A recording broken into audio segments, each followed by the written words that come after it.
네, 우리 시간으로 오늘 오후 1시부터 트럼프 대통령의 상호 관세가 본격적으로 발효되는 가운데 오늘도 미국 증시는 하락하는 모습이었습니다. 다만 장 초반에는 상승으로 시작해서 때 아닌 희망 고문을 하는 모습이었는데요. 또 중국 노출도가 높은 애플이 오늘 마이크로소프트에게 시가총액 1위 자리를 내주는 현상도 발생했습니다. 네, 오늘도 다시 한번 M7 종목들이 일제히 하락했던 하루였죠. 나스닥 결국 2%대 지수 하락을 다시 한번 보이게 됐는데 오늘 시장에서 우리가 확인해볼 포인트들 하나하나 좀 짚어봐야 될 것 같습니다. 먼저 간밤 마무리됐던 뉴욕 증시 상황부터 체크를 해보도록 할 텐데요. 3대 지수 상황부터 확인해볼까요? 네, 3대 지수는 오늘도 미끄러지는 모습이었죠. S&P 500이 1.6% 하락했고요. 나스닥은 2% 넘게 다시 한번 추락했습니다. 15,200포인트대까지 내려간 모습이고요. 다우가 37,000포인트대로 0.8%, 그 가운데 그래도 낙폭이 적은 편이었습니다. 관세 발효가 정말 코앞으로 다가왔습니다. 우리 시간으로는 이제 D-Day라고 할 수 있는데요. 트럼프 대통령실에서 이렇게 말했습니다. 지금까지 전 세계 70개 국가가 관세 협상을 하자고 연락을 취해오고 있다라고 이야기를 하고 있고요. 긍정적인 거래를 이끌어낼 수 있는 방법은 그들이 좋은 제안을 갖고 오는 것이다라고 이야기를 했습니다. 즉 우리가 상호 관세를 부과하는 데 대해서 각 나라들이 꺼내드는 카드, 얼마나 좋은 협상 카드를 제시하는지에 따라서 관세를 충분히 유연하게 풀어줄 수 있다는 협상 뜻을 내비친 건데요. 다소 오만한 발언이기는 하지만 그래도 미국 증시 이 발언 덕분에 장 초반에 상승으로 출발할 수 있었습니다. 그러나 점점 더 지수는 미끄러지는 모습이 나타났죠. 특히 중국에 관해서도 트럼프 대통령은 언급을 한 모습이었는데요. 우리는 그리고 중국과의 거래, 중국과의 협상도 원하고 있다고 이야기를 했고요. 중국도 굉장히 협상을 원하는 것 같지만 그들은 그걸 어떻게 시작하는지를 모르는 상황이다라고 이야기를 하면서 전화를 기다리고 있다고 말했습니다. 그리고 트럼프 대통령 대변인 같은 경우에도 중국이 만약 먼저 우리에게 협상을 걸어온다면 대통령은 상상도 못할 정도로 관대하게 나올 거다라는 입장을 표명하면서 중국과의 어떠한 협상 여지도 열어두고 있는 모습을 확인시켜줬죠. 그러면서 시작은 상승 출발을 했습니다만 결국 전강 후 약으로 약세권 마무리되는 모습이었습니다. 그리고 이같이 미국의 유화적인 태도, 열린 태도를 보인 데 반해서 중국은 계속해서 강경한 입장을 취하고 있죠. 미국이 계속해서 관세 관련한 그들의 입장을 밀고 나간다면 우리도 권익을 지키기 위해서 반드시 끝까지 저항할 거다라고 발표를 했습니다. 이 같은 각 국가별로 상호 관세는 우리 시간으로 오늘 오후 1시부터 본격적으로 발효가 됩니다. 이 시각부터는 미국으로 수출되는 우리나라 모든 제품의 25%의 관세가 부과되게 되는 거죠. 한덕수 대통령 권한 대행과도 어젯밤 트럼프와 통화를 했다는 뉴스가 보도가 됐죠. 국무총리실에서 여러 가지 분야, 조선과 LNG를 포함한 여러 가지 전략적 분야에서 협력을 강화해 나가기로 했다고 동맹의 의지를 다졌다는 이야기를 했는데 잠시 후 사인 시간에 조금 더 자세히 전해드리도록 하겠습니다. 그리고 어제 말씀드렸던 것처럼 통상교섭본부장이 이끄는 이 상호관세 협력단이 방미를 할 계획인데 여기에서 나오는 내용도 계속 체크를 해드리도록 하겠습니다. 그리고 우리나라 전 세계를 대상으로 한 관세는 이날부터 발효가 되지만 중국 같은 경우에는 미국 시간으로 9일, 그러니까 우리 시간으로는 내일 오후 1시부터 발효가 되고요. 트럼프가 얘기한 것처럼 중국에서 전화를 줘서 협상하자라고 말을 걸지 않는 이상 이날부터 중국에는 104%의 관세가 부과되는 상황입니다. 그렇다 보니 이 중국에 대한 노출도가 큰 애플을 비롯해서 중국에서 부품을 들여오거나 거기에서 생산 공장을 돌리고 있는 기업들 같은 경우에는 다시 주가가 또 추락하는 모습이었습니다. 애플이 5% 빠지면서 시가총액 2위로 내려앉았고요. WTI 유가 같은 경우에도 4% 가까운 급락 장세를 또 한 번 연출하면서 유가는 $58, 배럴당 $60를 계속 밑돌고 있는 상황입니다. 이날 빅스 지수, 시장의 공포를 측정하는 변동성 지수죠. 빅스 같은 경우에도 변동성이 심했습니다. 장 초반에는 안정적인 흐름으로 시작했는데요. 시장에서 변동성이 많이 가시면서 상승 출발을 한 이유가 주된 원인이었고 또 저가 매수가 좀 들어오는 상황이 발생하면서 빅스 지수 안정적으로 36, 37까지 떨어지는 모습이었지만 시장이 다시 약세 흐름을 타면서 이 지수는 52까지 치솟는 모습이었습니다. 결국 장 마감 시에는 11%나 폭등하면서 거래를 마쳤는데 이렇게 시장의 변동성이 최근 얼마나 심하냐면 변동성 수치를 측정하는 지표도 변동성이 크게 나오고 있다라는 점 체크해 드립니다. 네, 계속해서 S&P 500 맵통에서요. 미국의 섹터별 흐름도 확인해 보죠. 이날 희망 고문을 했다고 말씀드렸습니다. 섹터별 흐름도요. 상승 출발한 섹터가 상당히 많았습니다만 결국 보시는 것처럼 11개 업종이 전부 하락하면서 마감되는 모습이었어요. M7부터 살펴보도록 하겠습니다. 메타가 1% 하락했고요. 구글이 1.7% 떨어졌습니다. 아마존도 2% 넘게 흔들리는 모습이었고 테슬라도 반등 실패합니다. 5%의 빨간불로 종가 마무리 지었습니다. 애플 종가도 5%로 마이크로소프트의 지금 시가총액 1위를 빼앗긴 상황이죠. 마이크로소프트 같은 경우에는 관세 영향을 안 받지는 않지만 그래도 하드웨어보다는 소프트웨어 매출이 가장 큰 비중을 차지하고 있기에 영향을 좀 덜 받았고 애플 같은 경우에는 아이폰 대부분을 중국과 대만, 베트남 등에서 조립하고 있기 때문에 연일 하락 나오고 있습니다. 반도체 섹터 같은 경우에도 오늘 상승 출발했지만 장중에 하락으로 전환해서 마무리되는 모습이었고요. 대부분의 섹터들 상승 출발한 섹터는 하락으로 반전되면서 마무리가 됐고 하락 출발한 섹터는 낙폭이 깊어지는 모습을 보였습니다. 네, 계속해서는 종목별 흐름도 체크해보죠. 먼저 빅테크 살펴보도록 하겠습니다. 애플부터 보죠. 애플 목표 주가 하향 조정이 나왔습니다. 키뱅크에서 불확실성이 너무 커졌다고 이야기를 하면서 기존 목표 주가 200달러에서 170달러까지 하향 조정했는데요. 5% 가까이 하락 마감하는 모습이었습니다. 키뱅크 측에서는 낮아진 밸류에이션 때문에 목표 주가도 170달러까지 하향 조정한다고 밝혔어요. 네, 계속해서 엔비디아 보시죠. 1% 넘는 하락이 나왔는데요. 어제 이런 말씀 드렸습니다. 엔비디아는 다른 빅테크 종목군에 반해서 목표 주가의 하향 조정이나 투자 등급, 그레이드의 하향 조정은 많이 나오고 있지 않다고요. 오늘 키뱅크 측에서 엔비디아에 대해서도 평가했는데 1년의 공급망을 확인한 후에 분석한 후에 좋은 의견 내놨습니다. 비중 확대 기존 의견을 유지한다고 밝히면서 단기 실적 추정치를 기반으로 했을 때 안심할 수 있는 주가 수준이다고 이야기했습니다. 엔비디아는 1% 하락 마감에 그쳤습니다. 자, 이어서 아마존 보시죠. CNBC 진행자인 짐 크레이머가 이런 이야기를 했습니다. 하나의 전략을 내놓은 건데요. 아마존이 미중 분쟁, 무역 분쟁의 하나의 카드가 될 수 있다.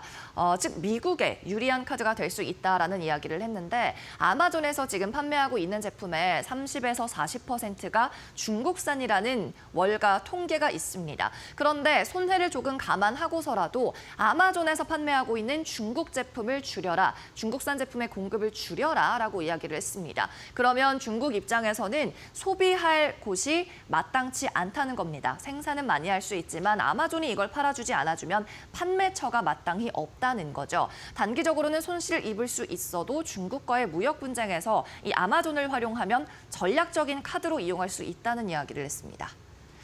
네, 계속해서 이슈 있는 종목 체크해 보시죠.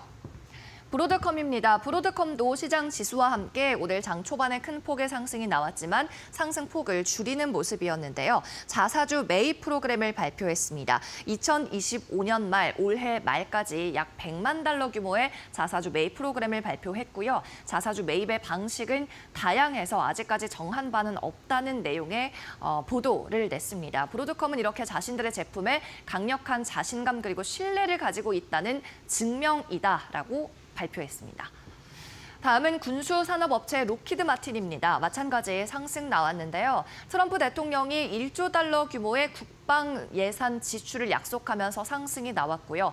여기에 더해서 베트남도 미국과의 관세 관련한 협상을 위해서 미국산 군수품의 수입을 확대하겠다라고 발표한 사실이 전해지면서 상승에 탄력을 줬습니다. 2.9% 상승 마감했습니다. 다음은 유나이티드 헬스 그룹입니다. 이 유나이티드 헬스 그룹뿐 아니라 이날 보험주들의 전반적인 퍼포먼스가 다 같이 좋았는데요. 이 노인 보험을 지급하는 노인 관련한 보험 프로그램인 메디케어 어드밴티지에 대해서 정부가 지급하는 보조 금액이 예상보다 크게 집계됐다는 분석이 나오면서 보험주 일제히 올랐고요. 5.4% 상승 마감했습니다. 네, 이어서 다음 종목 체크해 보겠습니다. 마벨 테크놀로지입니다. 마벨 테크놀로지도 상승으로 출발했지만 하락 마감하는 모습 나타났는데요. 이더넷 사업부를 독일 반도체 회사인 인피니언에 매각한다는 뉴스 나왔습니다. 이 인피니언이 모두 현금으로 이더넷 사업부를 사간다는 소식이었고 규모는 25억 달러 규모입니다. 좋은 소식이 나왔다 보니까 이 어려운 장세에서 현금을 확보했다는 소식이 나온 겁니다. 그랬다 보니 상승 출발했지만 마찬가지 시장과 함께 좀 밀리는 모습이 나타났어요.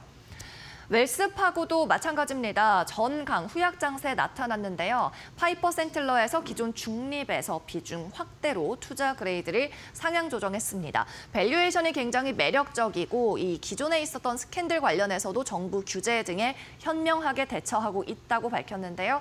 주가는 결국 0.14% 약보합권까지 미끄러지면서 마무리가 됐습니다. 다음으로 GM 보도록 하겠습니다. 2.4% 하락 마감했습니다. 캐딜락 XT6라는 제품 모델의 생산을 중단한다고 밝혔습니다. 공장은 미국 테네시주에 위치해 있는데 생산을 돌연 중단한다고 밝혔습니다. 다만 이것이 다른 자동차 업체들처럼 미국의 관세 영향으로 인해서 중단하는 것은 아닙니다. 관세, 세금이 높아지면서 제품 가격이 높아질까 봐 그걸 우려해서 중단하는 것은 아니라는 점을 명확히 했고요. 기존부터 이야기했었던 전기차로의 전환 계획의 일환이라고 밝혔습니다. 네, 지금까지 어젯밤 미국 뉴욕 증시 마감 상황 확인해봤고요. 이어서 머스트노우 5 시간으로 계속됩니다.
네, 중국이 트럼프 대통령의 상호 관세에 끝까지 맞서 싸우겠다라는 기조를 재차 확인하면서 결국 중국은 미국으로부터 100%가 넘는 관세를 부과받게 될 예정입니다. 일단 미국도 간밤 다시 한번 그 강경한 기조를 재차 확인을 시켜줬는데요. 이 백악관 대변인을 통한 주요 내용들 먼저 영상으로 확인해 보시죠. Look, I just spoke to the president about this, and he believes that China wants to make a deal with the United States. He believes China has to make a deal with the United States. It was a mistake for China to retaliate. The president, when America is punched, he punches back harder. That's why there will be 104% tariffs going into effect on China tonight at midnight. But the president believes that she and China want to make a deal. They just don't know how to get that started. And the president also wanted me to tell all of you that if China reaches out to make a deal, he'll be incredibly gracious, but he's going to do what's best for the American people. In total, since the Liberation Day announcement, nearly 70 countries have already reached out to the president to begin a negotiation. Countries are falling over themselves to reform their unfair trade practices and free open their markets to our country. The president's message has been simple and consistent from the beginning. To countries around the world, bring us your best offers, and he will listen. Deals will only be made if they benefit American workers and address our nation's crippling trade deficits. 트럼프 대통령은 결국 중국에 104%의 추가 관세를 부과할 방침입니다. 중국이 34%의 보복 관세를 철회하지 않자 예고한 대로 고율의 관세를 부과하기로 결정한 건데요. 트럼프 대통령이 취임하기 전에 미국이 중국에 부과했던 평균 관세율이 20%인데 이 마약 문제를 이유로 10%포인트씩 두 번에 걸쳐서 관세율을 추가했었습니다. 여기에 상호관세 34%, 또 대응에 대한 추가로 50%의 관세가 부과되면서 최종적으로 104%의 이 추가 관세가 부과되게 되는 거고요. 다만 중국 같은 경우는 이미 굽히지 않겠다는 뜻을 내비쳤죠. 중국 상무부는 미국의 50% 추가 관세 부과 위협에 단호히 반대한다라고 이야기를 했고요. 미국의 관세 인상을 강행할 경우 자국의 권익 보호를 위해서 강력하게 대응하겠다고 전했습니다. 스콧 베센트 미국 재무부 장관은 중국의 보복 공격은 큰 실수였다라고 이야기하면서 중국이 매우 불리한 게임을 하고 있다라고 평가를 했는데요. 베센트 장관은 중국이 관세를 부과해봤자 미국이 잃을 건 없다라고 이야기하면서 우리가 그들에게 수출하는 양이 그들이 우리에게 수출하는 양의 5분의 1밖에 안 된다라고 전하기도 했습니다. 일단 트럼프 대통령은 이날 오전까지만 해도 중국과 협상에 열려 있다는 뜻을 내비치면서 뉴욕 증시가 한때 안도했었는데 다만 시장은 이날 상승분을 그대로 반납하면서 주가는 결국 최종적으로 하락 반전이 됐습니다. 계속해서 긴장이 고조되고 있는 상황인데 트럼프 대통령이 2기 행정부를 시작한 이후 아직까지 중국 국가주석과 통화를 하지 않았죠. 미국 대통령이 취임하고 나서 중국과 통화하지 않은 가장 긴 기간으로 현재 확인이 되고 있습니다. 일단 오늘 오후 1시부터 본격적으로 상호관세가 발효가 되게 되는데 중국과 미국, 세계 경제 2대 강국의 불편한 긴장감이 전 세계 증시를 다시 한번 위축시킬 것 같고요. 그런 가운데 다른 국가들은 어떻게 대응책을 내놓고 있는지도 같이 점검을 해봐야 될 것 같습니다. 일단 국가별로의 대응, 가지각색으로 모두 다른 모습을 보여주고 있습니다. 상호관세가 높은 국가들은 최대한 조율을 하려는 모습들을 보여주고 있는데요. 먼저 유럽 쪽의 입장부터 다시 좀 확인을 해보도록 하겠습니다. 일단 유럽 같은 경우는 4월 중으로 철강과 알루미늄에 대한 관세 대응책을 발표할 예정입니다. 또 무관세 품목을 상호 확대하자는 제로 포 제로 협상도 제안한 상황이고요. 멕시코 같은 경우는 미국, 멕시코, 캐나다 협정으로 인해서 전면적인 상호 관세선 제외되긴 했지만 여전히 미국이 이 멕시코의 주요 수출품인 자동차나 철강 등의 최대 25%의 개별 관세를 부과하고 있습니다. 그리고 라이칭더 대만 총통 같은 경우는 미국과의 무관세 체제를 제안을 했습니다. 대만은 상호관세를 부과하지 않을 것이라고 말했는데 대신 미국의 수입을 늘리고 비관세 장벽을 제거하면서 이 미국과 더욱더 친밀한 관계를 유지할 것으로 보여지고요. 그런 가운데 트럼프 대통령의 상호관세에 있어서 수혜를 볼 수 있는 국가들도 최근에는 주목을 받고 있습니다. 대표적으로는 브라질이나 인도, 터키, 싱가포르 등이 있겠죠. 우선 브라질 같은 경우는 10%의 가장 낮은 상호관세가 부과가 됩니다. 특히 중국의 미국 농산물에 대한 보복관세가 시행되면 브라질은 상대적으로 수출 여건이 좋아질 수밖에 없겠고요. 그리고 모로코나 이집트, 터키, 싱가포르 등 미국과의 무역에서 적자를 기록하고 있는 나라들도 상대적으로 10%의 낮은 관세에 기회가 생겼습니다. 이들 국가는 베트남과 방글라데시처럼 막대한 대미 무역 흑자로 이번에 상호 관세 타격을 입은 나라들의 어려움에서 기회를 찾을 전망이고요. 또 미국은 이집트에만 관세를 부과하지 않았는데 이는 이집트에게 상당한 성장 기회가 될 것으로 보여집니다. 이집트 선유 산업이 지금 중국이나 방글라데시, 베트남과 계속해서 경쟁을 해오던 상황인데 과연 시장의 판도가 바뀔 수 있을지 다른 국가들의 움직임도 계속해서 체크를 해보는 게 좋겠습니다. 일단 이렇게 국가별로 상황도 또 대응 방안도 모두 다른 상황인데요. 일단 트럼프 대통령과 행정부의 입장은 확실합니다. 단기 관세 면제 일단은 어렵다라는 입장을 다시 한번 재차 확인을 시켜줬는데 일단 오늘 1시부터 진행되는 관세 발효 이후 다른 국가들의 더 적극적인 움직임이 나올 수 있을지 같이 지켜보도록 하겠습니다. 그런 가운데 현재 월가에서는 계속해서 우려감이 높아지고 있습니다. 미국의 경기 침체 가능성 기존 20%에서 30%대로 올라갔다가 이제는 무려 60%까지 올라가면서 사실상 올 한 해 미국의 경제가 쉽지 않을 것이라는 전망이 더욱더 강해지고 있는 상황인데요. 간밤 월가 여러 곳을 통해서 다시 한번 미국 경기 침체에 대한 가능성이 제기가 됐습니다. 일단 모건 스탠리 같은 경우는 미국의 개인 소비 지출 증가율 전망치를 기존보다 1%포인트 높은 3.4%로 상향 조정하면서 고물가 압력이 예상보다 클 수 있다라고 진단을 했습니다. 모건 스탠리는 관세로 인한 불확실성이 기업 신뢰와 고용에 부담을 주고 실업률 상승을 유발하고 있다라고 전했는데요. JP모건 같은 경우도 유사한 우려를 제기를 했습니다. 관세 인상이 세계 경기 침체를 유발할 수 있다라고 이야기하면서 특히 미국의 2025년 GDP가 마이너스 0.3%까지 위축될 수 있다라고 내다봤고요. 또 경기 침체 확률을 무려 60%까지 상향 조정을 했습니다.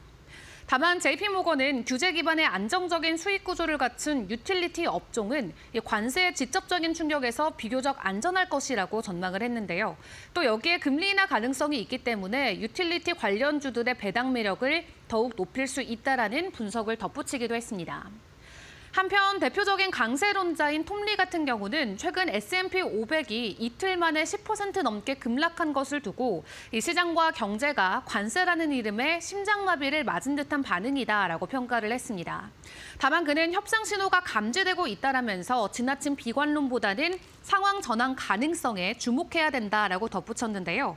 일단 스콧 베센트 미국 재무장관은 약 70개국이 백악관과 관세 협상을 위해서 접촉을 해왔다라고 이야기하면서 이 무역 전쟁이 대화 국면으로 전환될 가능성을 제시하기도 했습니다. 일시적으로 투심이 크게 위축되면서 월가에서도 우려의 목소리가 크게 나오고 있지만 이 관세 위협과 관련돼서 조금이라도 완화되는 기조가 나온다면 시장이 되려 크게 화답을 해줄 수도 있겠고요. 오늘 뉴욕 증시를 통해서도 함께 확인을 해봤었죠. 장 초반에 급등하는 모습이 나왔었던 만큼 이 관세와 관련해서 업데이트되는 부분들 가장 중요하게 점검을 해보시는 게 좋겠습니다. 자, 그런 가운데 간밤 테슬라는 다시 한번 주가 하락이 나왔습니다. 다만 월가에서 어제와는 다소 다른 분위기의 리포트가 발표가 됐는데요. 어제는 웨드부시 쪽에서 테슬라의 목표 주가를 무려 40% 넘게 하향 조정하는 리포트를 냈는데 간밤 모건 스탠리는 기존의 목표 주가를 유지하면서 업종 안에서 탑픽을 제시를 했습니다. 테슬라 최근의 주가 하락이 워낙 가파르게 이어지면서 시장 안에서도 테슬라를 바라보는 시각이 극단적으로 엇갈리고 있습니다.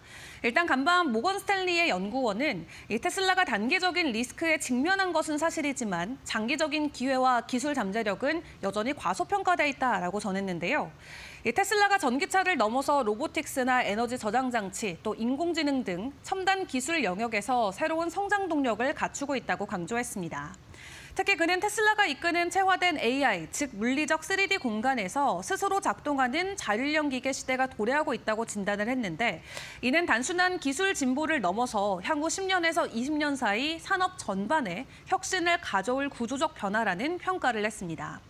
이러한 평가와 함께 일단 테슬라에 대한 비중 확대 의견과 목표 주가는 410달러 선을 유지를 했고요. 최우선 추천 종목으로 선정을 하기도 했는데 물론 최근에는 시장에 혼란이 좀 가중되면서 지정학적 리스크까지 더해지자 일단 테슬라는 정치적인 변수와 가장 밀접한 종목인 만큼 주가 변동성은 어쩔 수 없었다라고 이야기를 남기기도 했습니다.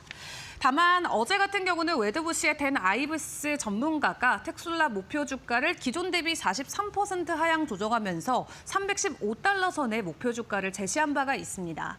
이처럼 같은 기업을 두고도 증권가의 평가가 극단적으로 엇갈리고 있는 상황이 이어지고 있는데요.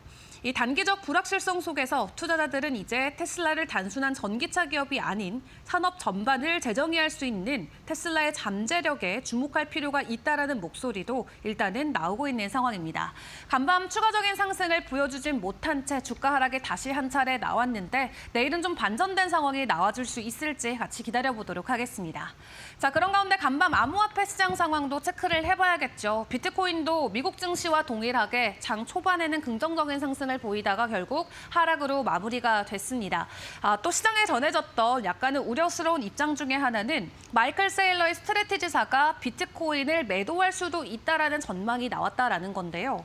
최근 비트코인의 가격 하락과 함께 50만 개의 비트코인을 들고 있는 스트래티지사가 만약 금융적으로 어려움을 겪게 된다면 어쩔 수 없이 보유하고 있는 비트코인의 물량을 팔 수밖에 없다라는 주장이 이 시장에서 제기가 됐습니다. 만약 그런 일이 일어나게 된다면 의하면 가장 큰 기관으로 자리매김하고 있는 스트래티지사의 비트코인의 매도 소식은 시장에 추가적인 충격으로 다가올 수가 있겠는데요. 일단은 그 어느 때보다도 매크로 지표에 민감하게 반응하고 있는 코인 시장이기 때문에 추가적인 소식들도 매일 저희와 함께 점검을 해보시는 게 중요할 것 같습니다. 지금까지 주요 내용 함께 확인해봤습니다. 머스노 5 시간이었습니다.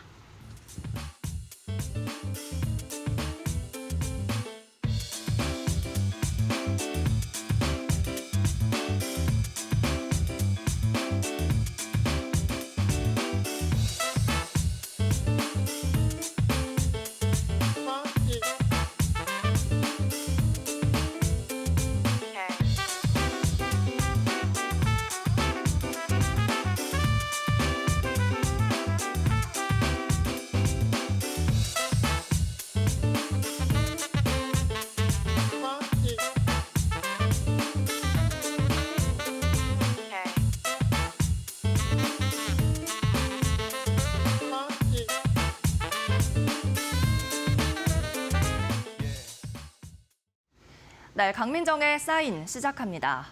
이제 우리 시간으로 오늘 오후 1시를 기해서 도널드 트럼프 미국 대통령의 상호 관세가 전 세계에 발효됩니다. 우리나라도 여기에 포함이 되어 있죠. 1시부터는 미국으로 수출되는 모든 우리나라 제품에 25%의 관세가 부과되게 됩니다. 이 같은 상호 관세 시행을 앞두고 트럼프 대통령은 전 세계 70개 국가로부터 전화를 받았다고 이야기했죠. 관세 관련한 협상을 개시하자는 콜이었습니다. 자, 이 가운데 아시아 국가들도 이 관세 협상에 대해서 발빠르게 대응하고 있는데요. 한국과 일본을 비롯한 아시아의 대응 방안 그리고 이 인사이트를 오늘은 국내장으로도 연결해 보도록 하겠습니다. 먼저 우리나라, 그래도 이 관세 관련한 협상에 현명하고 발빠르게 대처한 편입니다. 한덕수 대통령 권한대행이 도널드 트럼프 미국 대통령과 약 28분간 통화를 했다고 어제 국무총리실을 통해서 밝혔죠. 28분이라는 기나긴 통화 동안에 어떤 이야기를 했을까? 일단 총리실에서 밝힌 내용에 따르면 여러 분야에 관해서 한미 간의 협력 그리고 동맹을 강고하게 이어가자는 내용이 주였다고 합니다.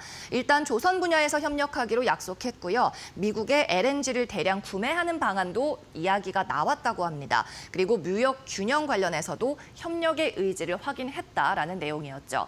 이 한덕수 국무총리실에서는 통화가 끝나고 2시간 후에 이 같은 내용을 발표했고요. 도널드 트럼프 미국 대통령은 자신의 SNS에 30분 만에 이렇게 올렸습니다. 상당히 SNS에 그동안 올렸던 글 중에는 많은 부분을 할애하고 있었는데요. 중요 부분만 일단 살펴보시죠. South Korea, 한국의 권한 대행과 great call, 굉장히 유용하고 훌륭한 통화를 했다라고 만족스러운 표현을 남겼고요.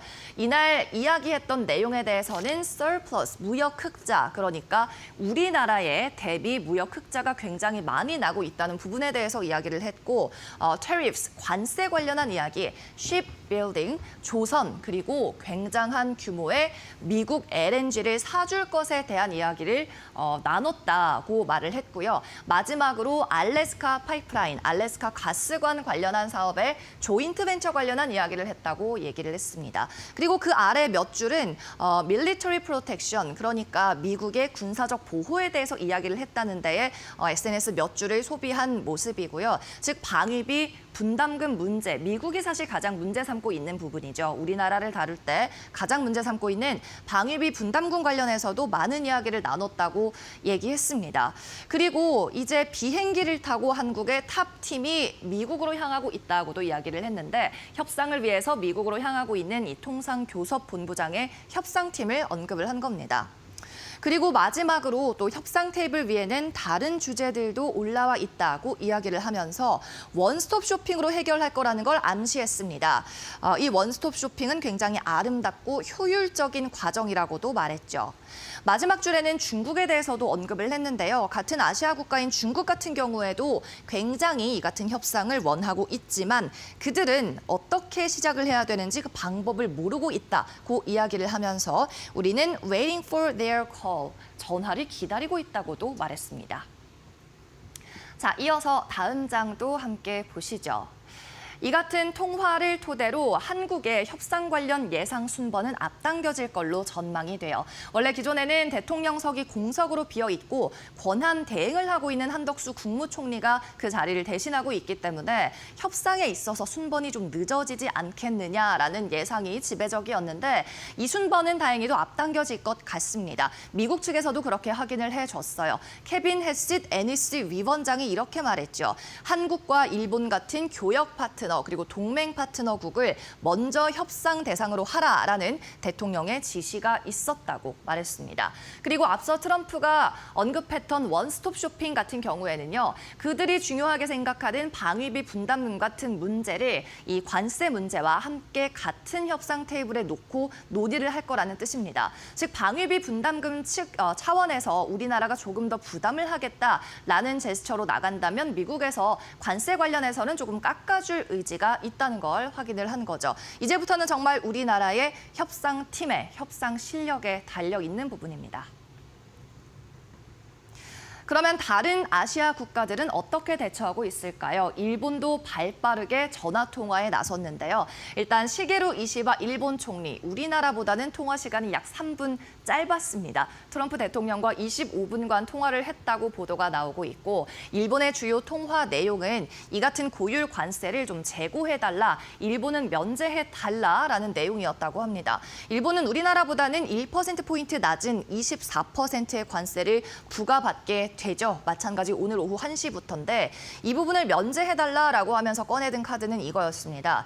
일본은 이미 미국에 많이 투자를 하고 있다. 지난 5년간 미국에 투자한 국가 가운데 전 세계 최대 규모로 5년 연속 투자를 하고 있는데 만약에 이렇게 관세가 높게 부과되면 일본 기업들의 미국 투자가 위축될 우려가 있다고 이야기를 했습니다. 즉 미국이 관세를 높게 매기면 우리 기업들이 투자를 덜 할 수도 있다고 다소 부드럽게 위협 아닌 위협을 한 거죠. 그래도 트럼프는 눈 하나 꿈쩍하지 않습니다. 면제 관련해서는 전혀 동의하지 않았고요. 고위급 협상이 필요하다라는 내용에만 동의한 것으로 보여요. 일단 관세 면제에 관해서는 전혀 동의하는 입장은 내놓지 않았습니다. 그렇다면 베트남은 어땠을까요? 베트남도 마찬가지 저자세로 나갔는데요. 대미 관세를 0%까지 낮추겠다고 접근을 했습니다. 최초의 이 같은 대응에 대해서 백악관의 반응은 충분하지 않다였습니다. 0% 관세도 충분하지 않다는 거죠. 그랬다가 나중에는 스탠스를 조금 바꿔서 이것은 조그맣지만 첫 시작이다라고 이야기를 했는데 처음 충분하지 않다고 얘기를 했을 때는 중요한 건 비관세 회피다고 언급했습니다. 비관세 즉 부가가치세라든지 베트남을 통해서 중국 제품이 미국에 유입되고 있는 부분이라든지 이런 부분이 해결돼야 된다고 말을 한 거죠. 자, 그럼 마지막으로 중국은 어떻게 대응하고 있는지 보겠습니다. 사실 미국의 가장 아픈 손가락이 아닐까 싶은데요. 중국은 아직도 유화적인 태도는 보이지 않고 있어요. 일단 지금까지의 타임라인을 정리해보면 미국이 처음에 20% 플러스 34%로 중국에 54%의 관세 부과를 때렸고 중국은 여기에 동일한 세율로 맞대응했죠. 우리도 34% 추가 관세 부과할 거다. 그러자 미국이 여기에 다시 한번 맞불을 질렀습니다. 그럼 50% 더 부과한다라고 보복을 하면서 중국은 내일부터 104%의 관세를 두드려 맞게 됩니다. 여기에 대해서는 추가적인 대응은 나오지 않았고요. 다만 이 같은 성명을 냈습니다. 미국이 이 104%의 관세를 강행한다면 우리도 권익 수호를 위해서 단호하게 반격하겠다고 얘기한 거죠. 중국에서 추가적인 대응은 나오지 않고 있는데 아무래도 양국 간의 치킨 게임이 물러설 곳이 없는 곳까지 왔기 때문입니다. 이렇게 서로 강하게 대응을 하고 있기는 하지만 속으로 셈법은 복잡할 것 같습니다. 어떻게 해야 자존심은 살리면서 실익은 취할 수 있는지 화해 제스처를 내밀긴 해야 되는데 어떻게 자존심까지 챙길 수 있을지 그 셈법이 복잡해지고 있는 상황인 거죠. 자, 오늘 정리한 내용들 국내장 인사이트로 한번 연결을 해보도록 하겠습니다. 일단 한덕수 권한대행 그리고 트럼프 대통령 양 정상이 전화 회담을 했던 내용을 정리해보면 미국산 LNG를 대량으로 한국이 구매해주는 부분, 그리고 조선 관련해서 프로젝트 협력 부분, 가스관 알래스카 사업에 관해서도 조인트 벤처 등으로 협력하는 부분이 거론됐습니다. LNG 같은 경우에는 미국의 이 남아도는 LNG 가스를 수입해 올 때 LNG 운반선이 필요할 거고요. 그 과정에서 이 가스 액화 관련한 터미널도 필요합니다. 냉각, 보냉, 그리고 피팅 관련주, 그리고 가스관인 배관 관련주까지 다시 한번 주목을 받을 것으로 보이고요. 지난해부터 트럼프 관련 수혜주로 계속해서 언급됐지만 고점에서 하락한 종목들 위주로 순환매가 다시 한번 나타나지 않을까 하는 예상을 해봅니다. 그리고 이 가운데 CNN과의 독점 인터뷰를 했던 한덕수 권한대행도 있습니다. CNN의 인터뷰 골자는 이렇습니다.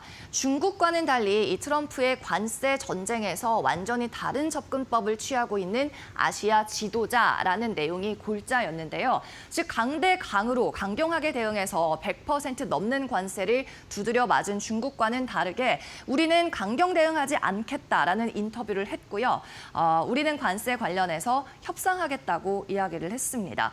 한덕수 권한대행의 이 같은 부드러운 협상 리더십 또 시장에서 조명받을 수 있을지 주목해 보겠습니다.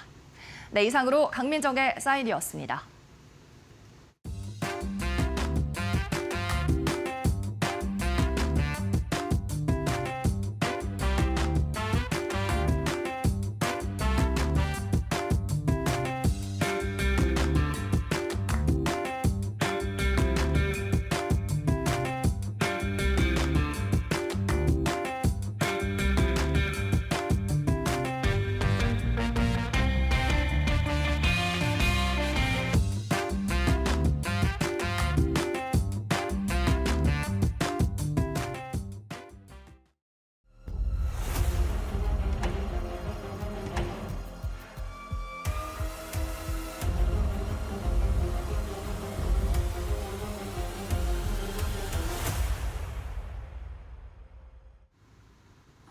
안녕하세요. 매드토크 신일섭입니다. 오늘의 주제는 트럼프 달걀 가격 다 잡혔어. 아름다운 관세 효과 톡톡. 트럼프 한국 방위비 업. 빌 에크먼 트럼프 관세 정책 잠깐만. 캐시 유드 트럼프 캐시 업. 틸레이 월그린 부츠 실적 발표. 트럼프 아름다운 석탄 우는 머스크입니다. 트럼프에게는 정말 다행입니다. 트럼프는 지금 원군이 필요해요. 어떤 곳에서든. 그렇죠? 지금 무역 전쟁, 관세 전쟁에서도 필수적인 게 굉장히 유럽이라든가 캐나다, 멕시코 오랜 이웃에게 막대하는 듯하지만 자신감이 있는 것 같아요. 쟤네들이 중국에 붙지 않을 거라는 걸. 물론 캐나다는 중국하고 많이 붙었다는 얘기가 있지만 유럽이 과연 중국에 붙을까? 물론 그런 우려가 있습니다. 프랑스도 그렇고 캐나다도 그렇고 중국하고 굉장히 많이 친해진 게 사실이에요. 그럼에도 불구하고 저렇게 트럼프가 겉으로 보기에는 막 나갈 수 있는 이유는 설마 2차 대전 이후에 지금 몇십 년 동안 굳어진 저 구도가 깨질까? 그러니까 EU를 저렇게 막대한다고 해서 프랑스, 독일이 중국에 붙을까? 정말 그렇게 되면 트럼프는 고립무원의 신세가 될 수도 있습니다. 왜냐하면 이렇게 전쟁을 185개국에 대해서 대대적으로 공세를 피는 가운데 저기 제스처도 있지 않았습니까? 한중일이 모여가지고 원래 한중일은 서로 뭔가 친한 듯 하면서도 친할 수가 없는 그런 관계죠. 한중일이라는 관계가 지정학적으로. 우리는 중국하고 일본한테 끊임없이 침략을 당했던 역사가 있는 나라고. 근데 지금에 와가지고 침략당했던 역사를 무조건 되돌려주면서 폐쇄적으로 우리 혼자 내수만 할 수도 없는 지금 상황이고. 그래서 그런 와중에 한중일이 이렇게 손을 잡았잖아요. 그래서 미국에서 한중일이 이렇게 손을 잡아서 놀랬다. 이런 얘기도 있었는데 만약에 그 한중일이 맞잡은 손이 미국을 제외하고 전 세계가 만약에 그렇게 손을 맞잡으면은 정말 고립무원됩니다. 근데 트럼프는 자신감이 있는 것 같아요. 그 나라들이 우리 편에 설 거라는 걸. 아니면 저렇게 할 수가 없습니다. 그렇죠? 미국이 아무리 최강대국이라고 하더라도 미국을 빼고 전 세계가 만약에 손을 다 나란히 잡는다? 관세 전쟁에서? 그럼 저렇게 막 나갈 수가 없어요. 더 이상은. 그렇죠? 지금 아무리 뭐 하드 데이터가 좋다고 떠들어봐야 그 하드 데이터는 좋다고 이제 당연히 좋은 팩트를 내세우는 거니까. 그런데 그 관세 전쟁에서 전체적으로 이기려면 그런 게 필요합니다. 이런 부분도 마찬가지죠. 그래서 이런 행사도 되게 중요한 겁니다. 왜냐?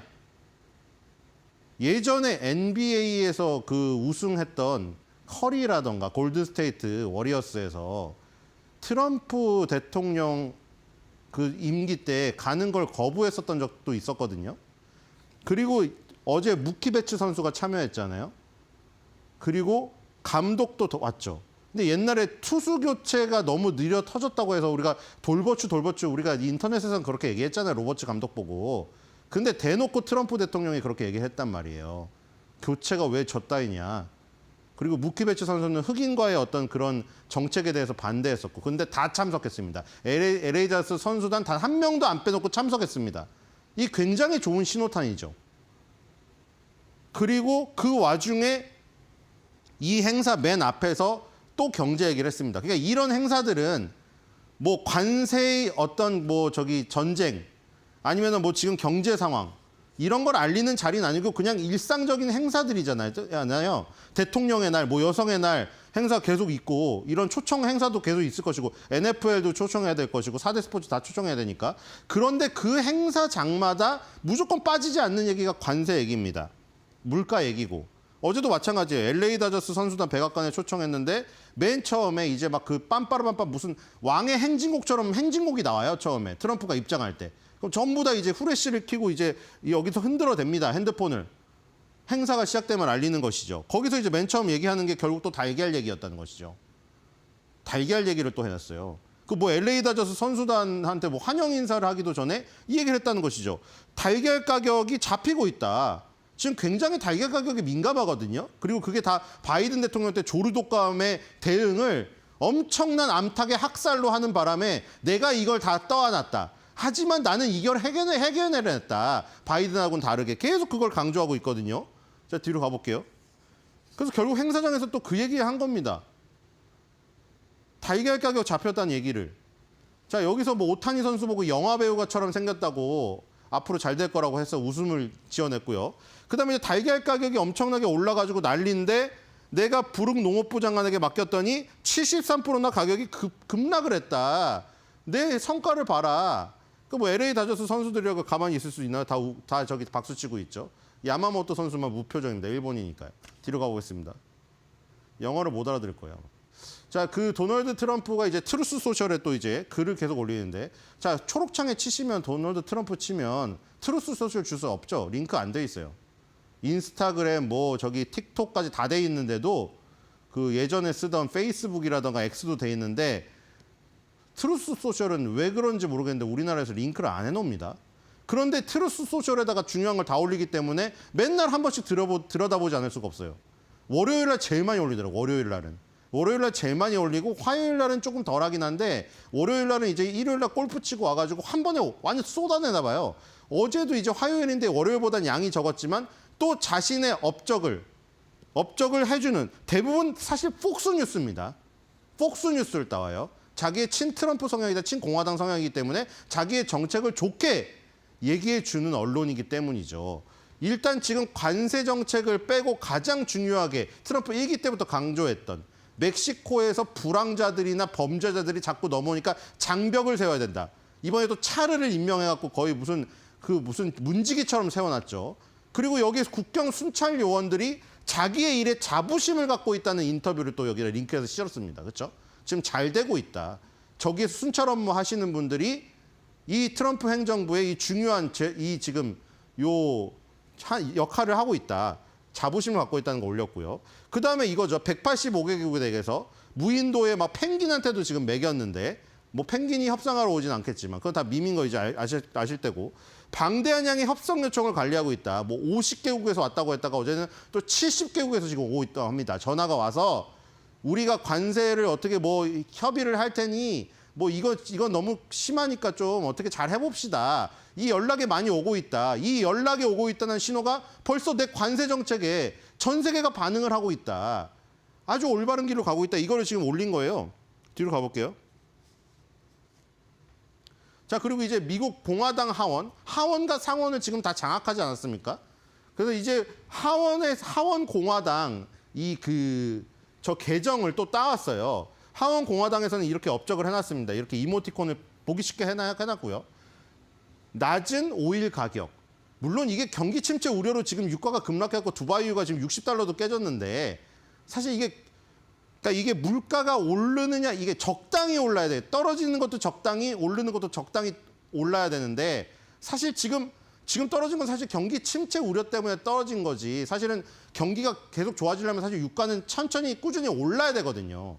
지금 정유업체들 정제 마진 거의 뭐 또이 돼가지고 지금 장사 거의 역마진 난다 이 얘기 나오고 있잖아요. 사실은 정유업체들 지금 마진이 안 나버려요.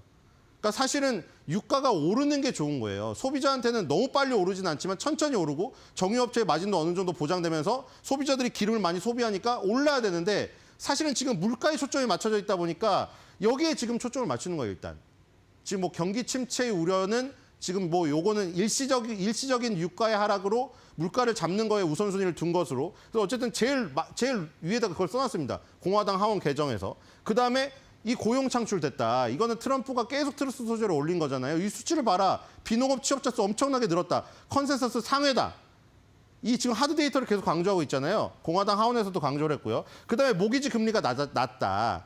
지금 낮은 모기지 금리로 주택 구입을 할 수 있다. 그리고 이제 여기 또 올렸어요. 치퍼 에그스. 이건 다 지금 트럼프 행정부에서 가장 자기가 지금 내세운 겁니다. 물가 안정을 시켜야 되는데 지금 에그플레이션 때문에 다들 난리인데 내가 물가 안정을 시키면서 에그플레이션을 잡았다. 그래서 노 인플레이션이다. 인플레이션이 없다. 공화당 하원도 똑같이 얘기하고 있어. 트럼프도 똑같고 캐롤라인 레빗 대변인도 똑같고. 결국에는 지금 이렇게 물가가 안정됐는데 그렇죠? 유가도 잡았고 그다음에 모기지 금리도 낮고 에그 가격도 잡았는데 왜 파월 너는 금리 인하를 안 해 자꾸. 이거 계속 압박하고 있는 거예요. 그리고 이제 지금 요 밑에 이제 쭉 올렸죠. 계속 이렇게 좋은 얘기 딱 올린 거를 캡처해가지고 링크를 걸어서 딱 올린 겁니다. 그래서 요거를 클릭하면 절로 넘어가게 돼 있어요. 자, 뒤로 가보겠습니다. 요거를 클릭하면 뒤에 나옵니다. 요걸 클릭하면 이게 또 나와요. 이 또 칼럼을 또 링크를 시켰죠. 그러니까 자기가 하루 종일 앉아가지고 자기한테 유리한 언론의 기사라던가 칼럼이라던가 이런 거를 싹 다 링크를 트루스 소재를 걸러서 올리더라고요. 자동차 관세가 일자리를 미국으로 돌리고 있다. 자, 지금 자동차 관세 때문에 무슨 뭐 포드, GM, 이 스텔란티스 미국 브랜드 업체들이 힘들어서 아니 관세 매겨가지고 지금 미국을 부흥하게 한다고 해놓고 왜 미국 업체를 저기 힘들게 하냐. 자꾸 이런 논란이 있으니까 자 이걸 봐라. 이 칼럼을 보세요. 자동차 관세가 일자리를 미국으로 돌리고 있는데 내가 무슨 미국 브랜드를 힘들게 하냐. 지금 자동차 관세를 내가 그걸 부과했기 때문에 일자리가 미국으로 돌아오고 있다. 자동차 노동자들이 기뻐하고 있다. 지금 이 칼럼을 또 올린 것입니다. 자, 그리고 어제 또 이제 우리 대한민국 뉴스기 때문에 또 이게 크게 이제 나왔죠. 자, 근데 이게 중요한 게 뭐냐면은 결국 중요한 건 이거예요, 이거. 여기. 지금 우리가 한국에 제공하는 막대한 군사적 보호에 대한 대가에 대해서 얘기했다. 바이든이 알 수 없는 이유로 계약을 해지했다. 결국 이거예요. 우리나라는 뭐 지금 이런 거에 지금 관심 갖고 있죠. 뭐 되게 공평하게 우리가 관세를 25%를 받았다는 게 좀 아니 우리는 관세를 부과한 적이 없고 FTA를 하고 있는데 25% 너무 과하지 않습니까? 그리고 25%에 대한 그 근거가 50%를 우리가 부과했다는 거 아니에요. 물론 비관세 장벽까지 저기 한 거지만 비관세 장벽이라는 게 그거죠. 막 일부러 못하게 하는 거예요. 그 관세는 예를 들어서 무관세라고 하더라도 자 무관세요. 무관세인데 관세 0%로 딱 들이밀려고 하니까 뭘 내밀어요? 이거 오염됐다. 그러니까 예를 들어 쌀 같은 거 하면 이거 쌀 오염됐어. 이거 원산지 속인 거 아니야? 이거 쌀에서 벌레 나오는데 이러면서 계속 거부하는 거 그런 게 비관세 장벽이에요. 그럼 관세가 0%라도 수입을 못 하거든요. 그러니까 미국이 주장하는 건 그런 걸로 또 다 막은 걸 합쳐갖고 50% 정도 우리가 손해봤다는 거예요. 근데 우리는 관대하니까 너네 25%만 해.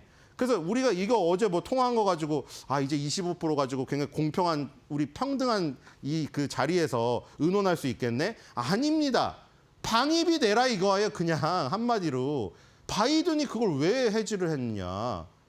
우리는 방위비를 올려야 된다. 이게 만약에 25%를 깎으려면은 25%를 깎은 것만큼 이상의 방위비 증액을 하지 않으면 25% 절대 안 깎아줍니다. 자, 뒤로 가겠습니다. 자, 그래서 지금 이 길이가 길어가지고 이 뒷자리가 이게 나온 거예요. 한국 대통령 권한대행이랑 통화했다는 그 얘기. 자, 그다음에 비레크머니 다시 또 올렸습니다. 자, 비레크머니 월요일 날 트럼프가 중대 발표할 수 있다고 올렸잖아요. 근데 그 중대 발표가 없었어요. 그리고 그 중대 발표라고 했던 게 그 가짜 뉴스였어요. 그 가짜 뉴스를 얘기한 건지 모르겠으나 내용이 비슷하더라고요. 그 가짜 뉴스가 그때 뭐였죠? 중국을 제외하고 90일 185개국에 대해서 90일 유예할 수 있다고 해서 장 초반에 급등했다가 다시 급락했다가 다시 오르면서 일단 끝났잖아요. 엄청난 변동성을 기록을 하면서. 자, 근데 비레크먼이 중요한 발표를 한다고 했던 게 그 가짜 뉴스인지 모르겠지만 어제 다시 올린 글에서 비슷한 문장이 등장합니다. 나는 트럼프의 정책을 지지하는데 그 뭐냐면 이렇게 했으면 좋겠다는 거예요. 지지하는데 30일 혹은 60일 혹은 90일 정도 이렇게 유예 기간을 둬서, 왜냐하면 지금 4월 9일이라는 날짜가 너무 빠듯하기 때문에 협상의 시간조차가 없으니까 그래도 요 정도의 유예 기간을 두어가지고 조금 천천히 과열을 시키는 과정이 필요하지 않을까. 하지만 나는 뭐 지지를 한다 뭐 이런 얘기예요. 근데 그 가짜뉴스 나온 거랑 비슷하죠. 그 가짜뉴스의 정보를 어떻게 지라시로 어떻게 들었는지 비레크먼이 그거를 발표한다고 자기도 착각해서 올렸는지 모르겠으나 내용이 비슷했다. 자, 뒤로 가겠습니다. 자, 그리고 캐시우드도 자기 아크 인베스트먼트 계정에 또 올렸습니다. 뭐 그래프도 많이 올리고 했는데 그냥 말한 거 내용이 결국 이거예요. 이 캐시우드도 트럼프 정책을 지지해요. 비레크먼이나 캐시우드가 다 트럼프 정책을 지지하거든요. 워렌 버핏은 아무 말도 안 했어요. 그건 트럼프가 끌어다 쓴 거고 너무 급해서 그런지. 근데 비레크먼이랑 캐시우드는 공개적으로 이렇게 계정이나 자기 유튜브 계정이나 저기 X 계정이나 이런 거를 통해 가지고 지지 의사를 밝히고 있습니다. 결국에 이겁니다. 그리고 결국 우리는 모두가 부자가 될 것이라는 거예요. 그냥 트럼프가 하는 이 관세 정책이 옛날에 수입이 다 관세였던 게 소득세로 다 대체가 됐기 때문에 그 소득세를 조금 깎고 관세로 다시 소득세를 대체하는 그 균형점을 찾는 거를 트럼프 행정부가 하고 있으니 나는 지켜볼 것이고 결과론적으로 잘 될 것 같고 다시 부자가 될 것 같고 자기가 갖고 있는 지금 뭐 테슬라라든가 이런 것도 결국에는 테슬라 2,400달러 말하시는 분 아닙니까? 지금 뭐 어떻게 될지 모르겠으나 테슬라 2,400달러 론이 아크인베스트 캐시우드의 론이에요. 그러니까 어쨌든 잘 돼야겠지만 그런 부자가 될 것이라고 얘기했습니다. 그리고 그는 그렇게 해야 될 것이다. 그가 트럼프예요. 뒤로 가보겠습니다.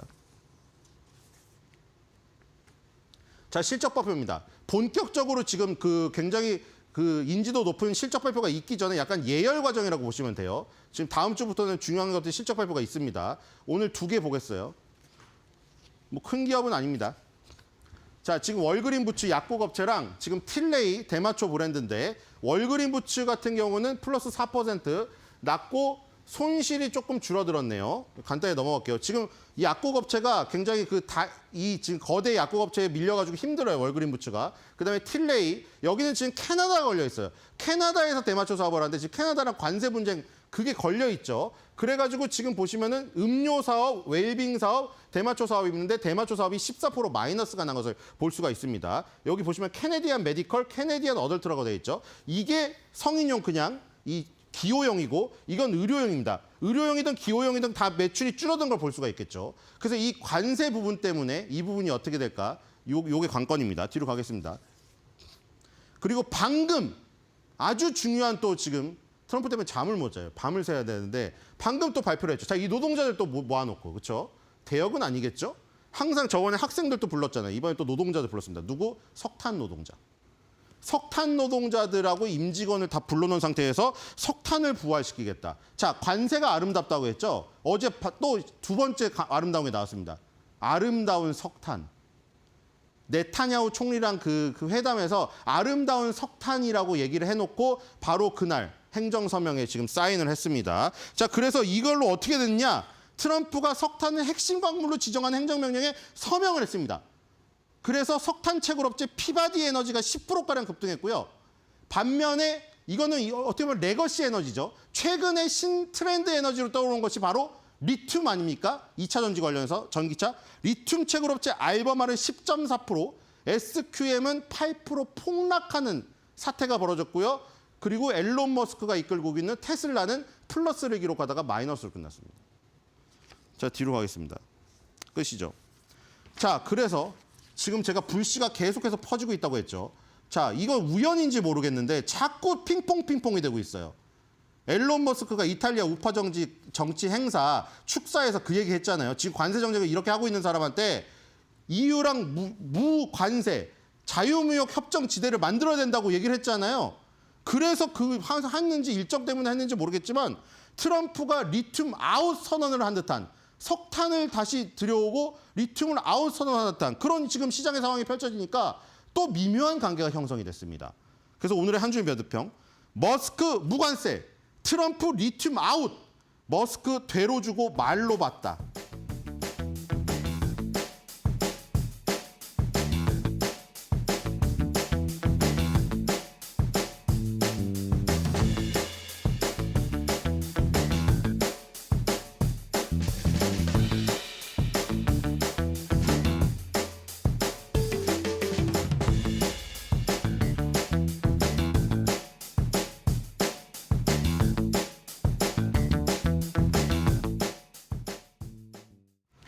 네, 어제 뉴욕 증시가 하락폭을 멈추자 아시아 증시 일제히 반등 흐름이 나왔습니다. 특히 일본의 니케이 지수는 무려 6%대 지수 반등을 보였고요. 국내 증시도 코스피가 0.2%, 코스닥이 1%대 상승하는 모습이 나왔죠.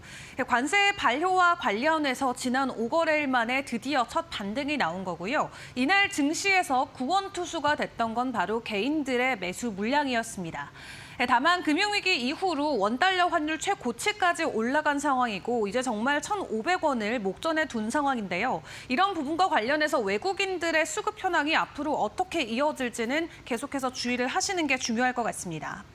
자, 그런 가운데 지금 코스피의 PBR 5년 내 최저치까지 내려가 있는 상황입니다. 저점에 대한 매수 기회로 우리가 인식을 해야 될지 일단 개인들은 어제 먼저 선제적으로 움직이는 모습을 보여줬는데요. 앞으로의 수급 상황을 조금 더 면밀하게 살펴봐야 될 것 같고요.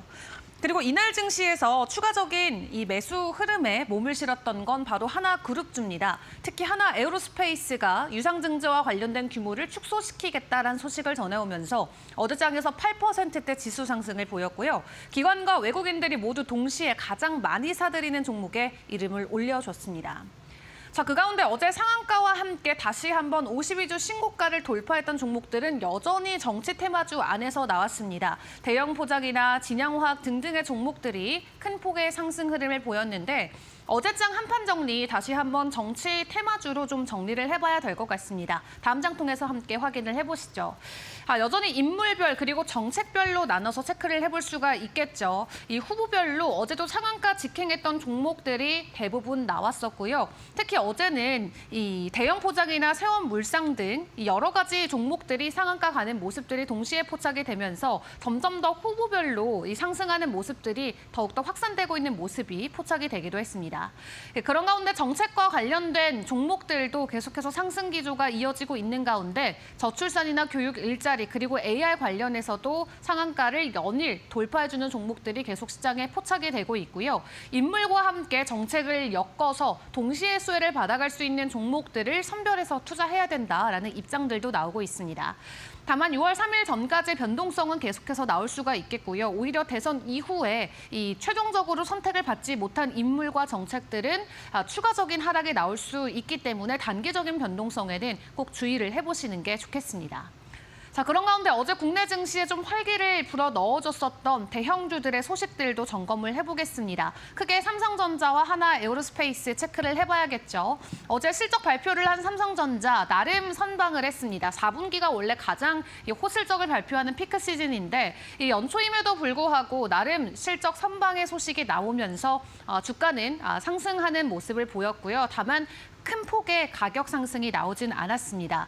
특히 영업이익 측면이 시장 전망치를 크게 웃도는 모습을 보였는데 시장에서는 이 4조 9천억 원 정도를 예측을 했지만 실제 영업이익이 6조 원대를 훌쩍 넘어서면서 긍정적인 숫자가 나왔고요.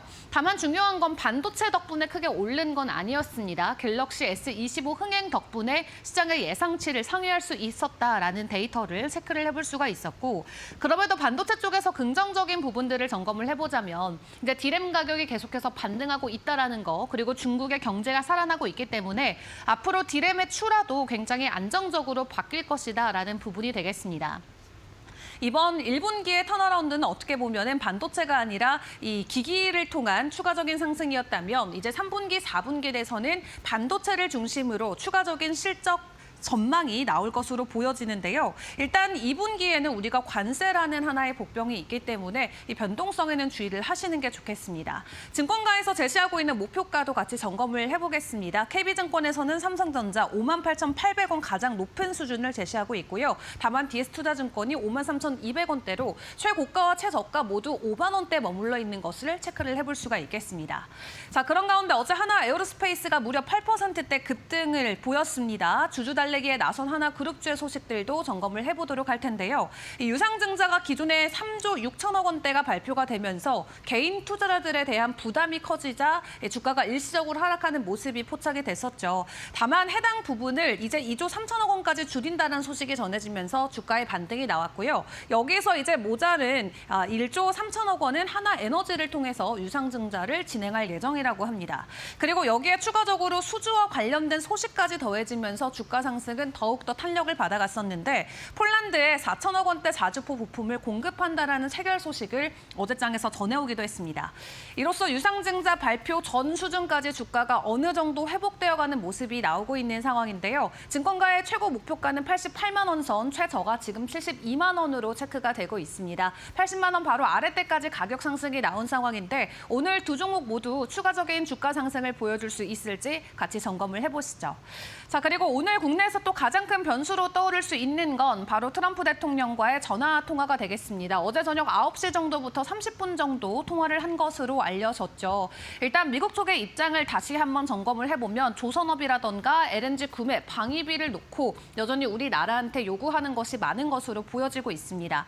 조선업 같은 경우는 대표적인 트럼프 행정부의 수혜주로 우리가 생각을 해볼 수가 있겠죠. 미국이 굉장히 강력하게 중국의 조선업을 압박을 하고 있는 상황이기 때문에 오히려 국내 조선사로 일감들이 몰리는 모습이 나올 것이다라는 기대감이 최근에도 크게 포착이 되고 있습니다. 덕분에 올해 들어서 조선업 관련주들 세 자릿수 이상까지 급등하는 종목들이 나올 만큼 엄청난 급등세가 이어지고 있는데 어제 다시 한번 트럼프 대통령이 국내 조선업을 언급했다라는 면에서 추가적인 반등이 나올 수 있을지 같이 지켜보도록 하겠고요.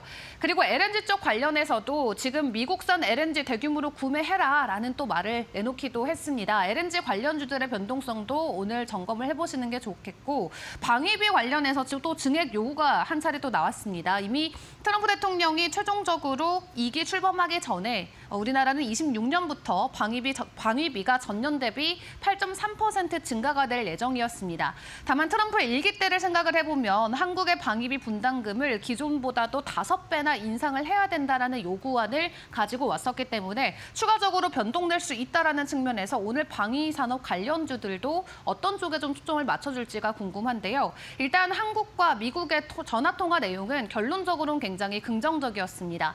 서로가 윈윈할 수 있는 구조의 어떤 제안들을, 협력들을 마련해 나가겠다라는 코멘트들을 각국이 내놨기 때문에 일단 해당 산업들 안에서의 변동성 오늘 어떻게 나와줄지 같이 지켜보시죠.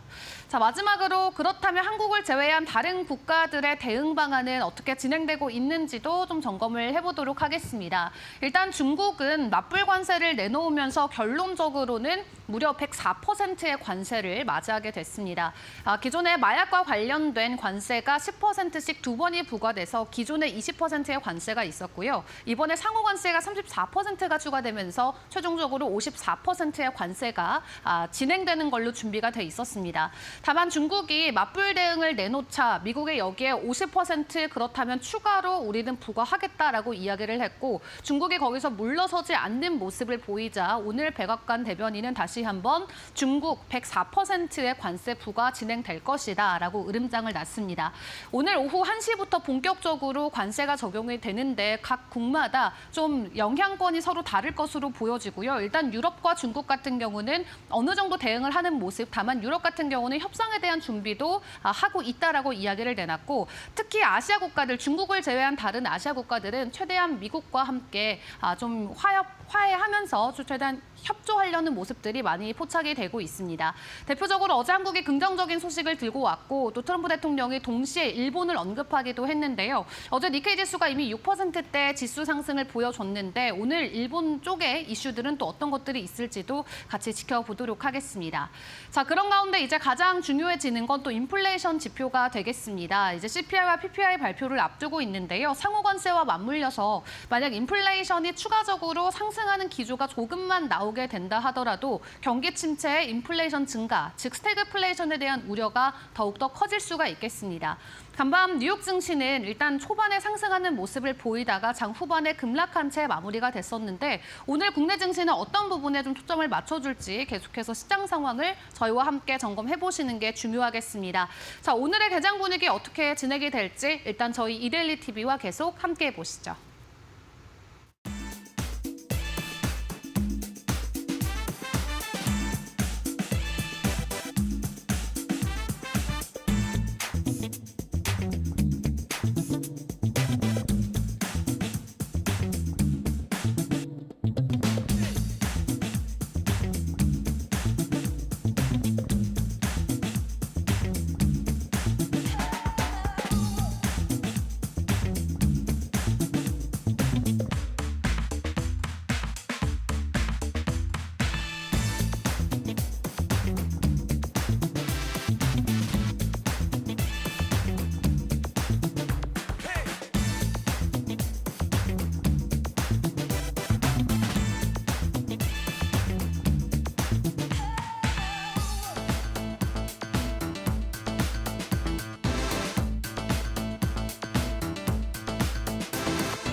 네, 계속해서 간밤 미국 뉴욕 증시 마감 상황 전해드리겠습니다. 시장 최초의 강세장으로 출발했지만 이 같은 상승세 반나절을 가지 못했는데요. 3대 지수 트럼프 행정부가 결국 관세를 확정적으로 진행한다라는 데 초점을 맞추면서 전강 후 약 장세를 보였습니다. 전반부에는 좀 강세가 나왔어요. 트럼프가 각 국가들과 협상을 통해서 관세율을 줄이거나 축소할 수 있다는 기대감이 나오면서입니다. 그러나 기술주 일제히 빠지면서 나스닥이 15,200포인트대까지 물러나며 2% 급락했고요. 다우와 S&P도 0.8%, 1.6% 각각 하락하는 분위기였습니다. 장 초반에는 트럼프가 다소 유화적인 태도를 보인 데 집중한 시장이었어요. 트럼프 미국 대통령, 지금까지 미국으로 들어오는 관세 협상 관련한 요청이 70개 국가로부터 들어오고 있다고 이야기를 했습니다. 그리고 그들이 탄탄한 제안을 협상 테이블로 가지고 온다면 충분히 세금 관련해서 긍정적인 거래를 이끌어낼 수 있다고 말을 했죠. 즉 기존에 강경했던 입장에서 상대국들이 좋은 제안을 한다면 충분히 관세 유하게 협상할 수 있다는 입장을 밝혔습니다. 여기에 따라 시장이 저가 매수세가 유입이 되면서 함께 반등하는 모습이었어요. 그리고 중국에 대해서도 다소 완화적인 태도를 보인 것도 큰 역할을 했습니다. 자신의 SNS에 이렇게 올렸습니다. 중국도 우리와의 거래를 원하고 있는 것으로 보인다. 그러나 그걸 어떻게 시작할지 방법을 모르는 것 같다라고 이야기를 했고 분명 협상을 할 거라고 본다면서 베이징으로부터 전화를 기다리고 있다고 이야기를 했죠. 여기에 더해서 레빗 대변인 같은 경우에도 대통령이 현재 시진핑 국가 주석이 협상을 원하고 있는 것으로 보고 있다고 이야기를 하면서 만약 중국이 먼저 거래를 걸어온다면 믿을 수 없을 정도로 대통령은 관대할 것이다라고 이야기를 하면서 시장에 더욱더 기대감을 불어넣는 형국이었습니다. 다만 중국에서는 아직까지 여기에 대한 요청은 없어요. 중국의 마지막 대응은 이날 미국장이 시작하기 전, 그러니까 어젯밤에 반드시 끝까지 저항할 것이다. 만약 미국이 계속 104%의 관세 부과를 강행한다면 우리는 권익의 수호와 보호를 위해서 끝까지 여기에 대립할 것이다 라는 입장을 내놓은 것이 마지막 리액션이었습니다. 그리고 시장 오후 후반부로 갈수록 관세 발효가 이제 정말 코앞까지 다가왔다는 데에 주목을 했습니다. 중국을 제외한 다른 일반적인 국가들에 대한 상호 관세는 이날 자정 0시기에서 발효가 됩니다. 이걸 한국 시간으로 변환하면 오늘 오후 1시가 되는 건데요. 즉 우리나라도 오늘 오후 1시를 기해서 미국으로 수출되는 한국산 제품에 일괄적으로 25%의 관세를 부과받게 됩니다. 그리고 중국 같은 경우에는 경우에는 미국이 마지막으로 말한 수치가 104%였죠. 이 수치는 하루 지나서부터 발효가 되는데요. 즉 우리나라 시간으로는 내일 오후 1시부터 발효가 되고 트럼프가 말한 대로 중국에서 먼저 전화를 해서 거래를 트지 않는다면 내일 오후 1시에 지체 없이 104%의 관세가 부과될 겁니다. 이 부분에도 시장은 초점을 맞추면서 막판에 하락하는 모습이었어요. 그리고 어떤 종목보다도 중국에 대한 생산 노출도가 가장 심한 기업이 바로 애플일 겁니다. 애플은 이날도 여과 없이 빠졌는데요. 5% 가까운 급락이 나왔습니다.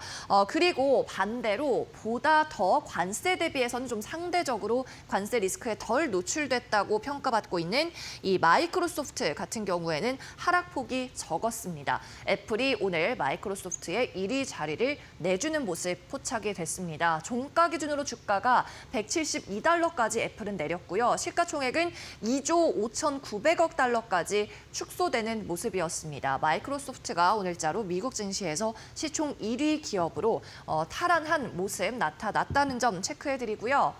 그리고 유가도 한번 보겠습니다. 유가도 나날이 약세인데요. 이날도 배럴당 60달러를 밑돌았습니다. 3% 넘는 급락 장세를 매일같이 연출하고 있는 모습.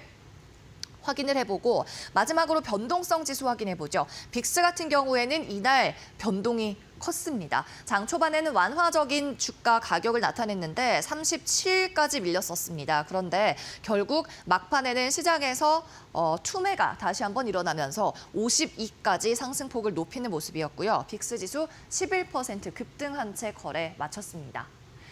네, 이어서는 섹터별로 조금 더 자세히 들여다보죠. S&P 500 맵 가운데서 11개 구성 섹터가 일제히 모두 하락하는 움직임이었습니다. 특히 M7 기술주들도 또 다른 종목들도 마찬가지로 상승 출발했지만 하락으로 전하는 경우가 상당히 많았는데요. 일단 애플이 그랬습니다. 저가 매수세 장 초반에 들어왔지만 결국 5%가량의 약세로 마친 모습이었고 왼쪽에 있는 반도체, 세미컨덕터 섹터 같은 경우에도 오늘 초록불로 출발은 좋았습니다만 장중에 낙폭을 키우면서 하락으로 섹터 전체가 전환하는 모습이었죠. 오늘 1위 자리 탈환한 마이크로소프트는 0.9% 하락에 그쳤습니다. 테슬라도 보죠. 마찬가지로 애플과 비슷한 5%가량의 낙폭을 보였고 메타와 알파벳도 일제히 1%의 약세 시현했습니다. 네, 이어서는 이슈 있는 종목들 체크해 보겠는데요. 먼저 빅테크부터 확인해 보죠. 애플입니다. 목표 주가 하향 리포트가 또 하나 나왔습니다. 이번에는 키뱅크에서 발간했는데 애플에 대해서 여전히 불확실성이 크다고 이야기하면서 기존 목표 주가 200달러에서 오늘 종가 수준인 170달러까지 낮춰 잡았습니다. 애플은 밸류에이션이 낮아진 데 따라서 목표 주가를 하향할 수밖에 없었다고 이야기하고 있고요. 애플 같은 경우에는 앞서 또 다른 월가의 기관에서 아이프로 16 맥스 프로의 가격을 350달러나 인상해야 되는 일이 벌어질 수 있다고 분석이 나왔죠. 이렇게 제품 가격이 폭등하게 되면 수요가 안 그래도 불황 경기에서 더 줄어들 수밖에 없습니다. 중국에서의 생산에 관세가 부과되면서 제품 가격을 높일 수밖에 없는 상황이 악재에 악재를 더하고 있는 상황 연출되고 있어요. 자, 계속해서 엔비디아 보시죠. 마찬가지로 키뱅크에서 분석했는데요. 엔비디아는 계속해서 목표 주가나 투자 그레이드의 하향 조정은 좀 제한적으로 나오고 있는 상황입니다. 키뱅크에서도 애플과는 달리 낙관적인 전망을 했네요. 엔비디아 단기 실적 추종치로 봤을 때 안심할 수 있는 영역이다라면서 기존의 비중 확대 의견을 유지했습니다. 마지막으로 아마존 보죠. 아마존 같은 경우에는 미국과 중국 간의 무역 분쟁에서 하나의 카드로 사용될 수 있다는 CNBC 진행자의 분석이 나왔습니다. 짐 크레이머 진행자가 이렇게 말했습니다. 아마존이 미국의 비밀 병기다. 왜냐하면 아마존이 중국산 제품을 거의 30%에서 40%가량 매출 비중으로 내고 있기 때문에 중국산 제품의 공급을 줄인다면 단기적으로는 물론 매출이 악화될 수 있다. 그러나 중국이 아마존이 아니면, 즉 미국이 아니면 대량으로 생산한 제품을 판매할 국가, 즉 소비국을 찾을 수가 없기 때문에 장기적으로는 미국의 비밀 병기 카드의 역할을 할 수 있을 것이다라는 전망을 내놨습니다. 아마존 2.6% 하락 마감했어요. 자, 계속해서 이슈 있는 종목들도 하나씩 체크해 보겠습니다. 먼저 브로드컴인데요. 1%가량의 상승세 나왔습니다. 이날 대부분의 집계된 종목들이 장 초반에는 이슈 때문에 상승을 했다가도 상승폭을 줄이는 모습이 나타났다는 점 먼저 알려드리고요. 자사주 매입 프로그램 계획을 발표했습니다. 브로드컴에서는 100만 달러 규모의 자사주 매입에 나설 거라고 밝혔고 기간은 올해 말까지 자사주 매입한다고 밝혔습니다. 브로드컴 이와 같이 자사 제품의 신뢰와 확신을 가지고 있는 이사회의 결정이라고도 밝혔습니다.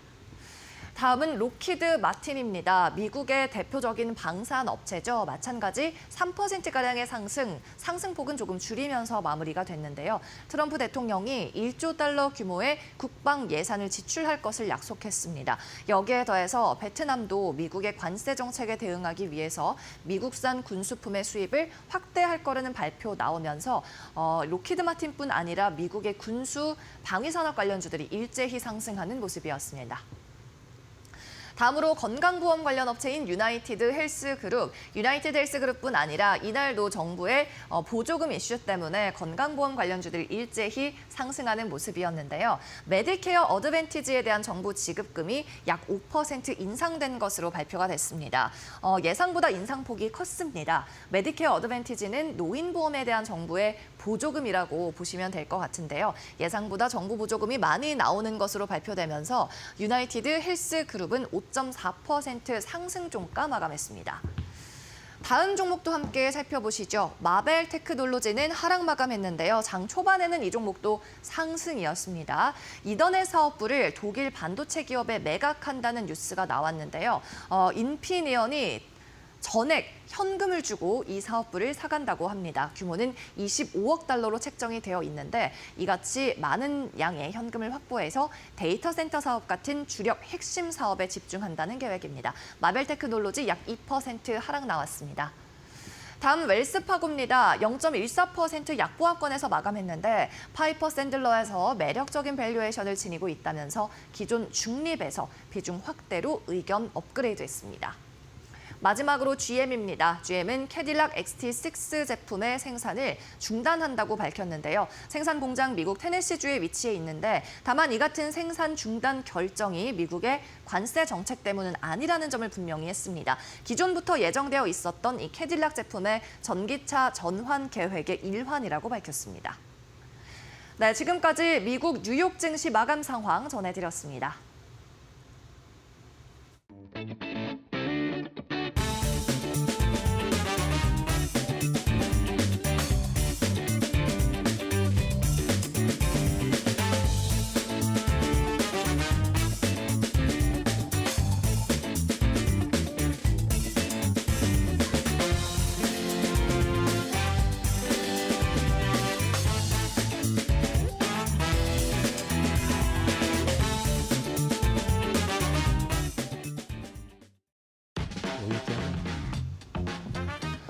네, 여러분 편안하게 잘 쉬셨습니까? 4월 9일 수요일입니다.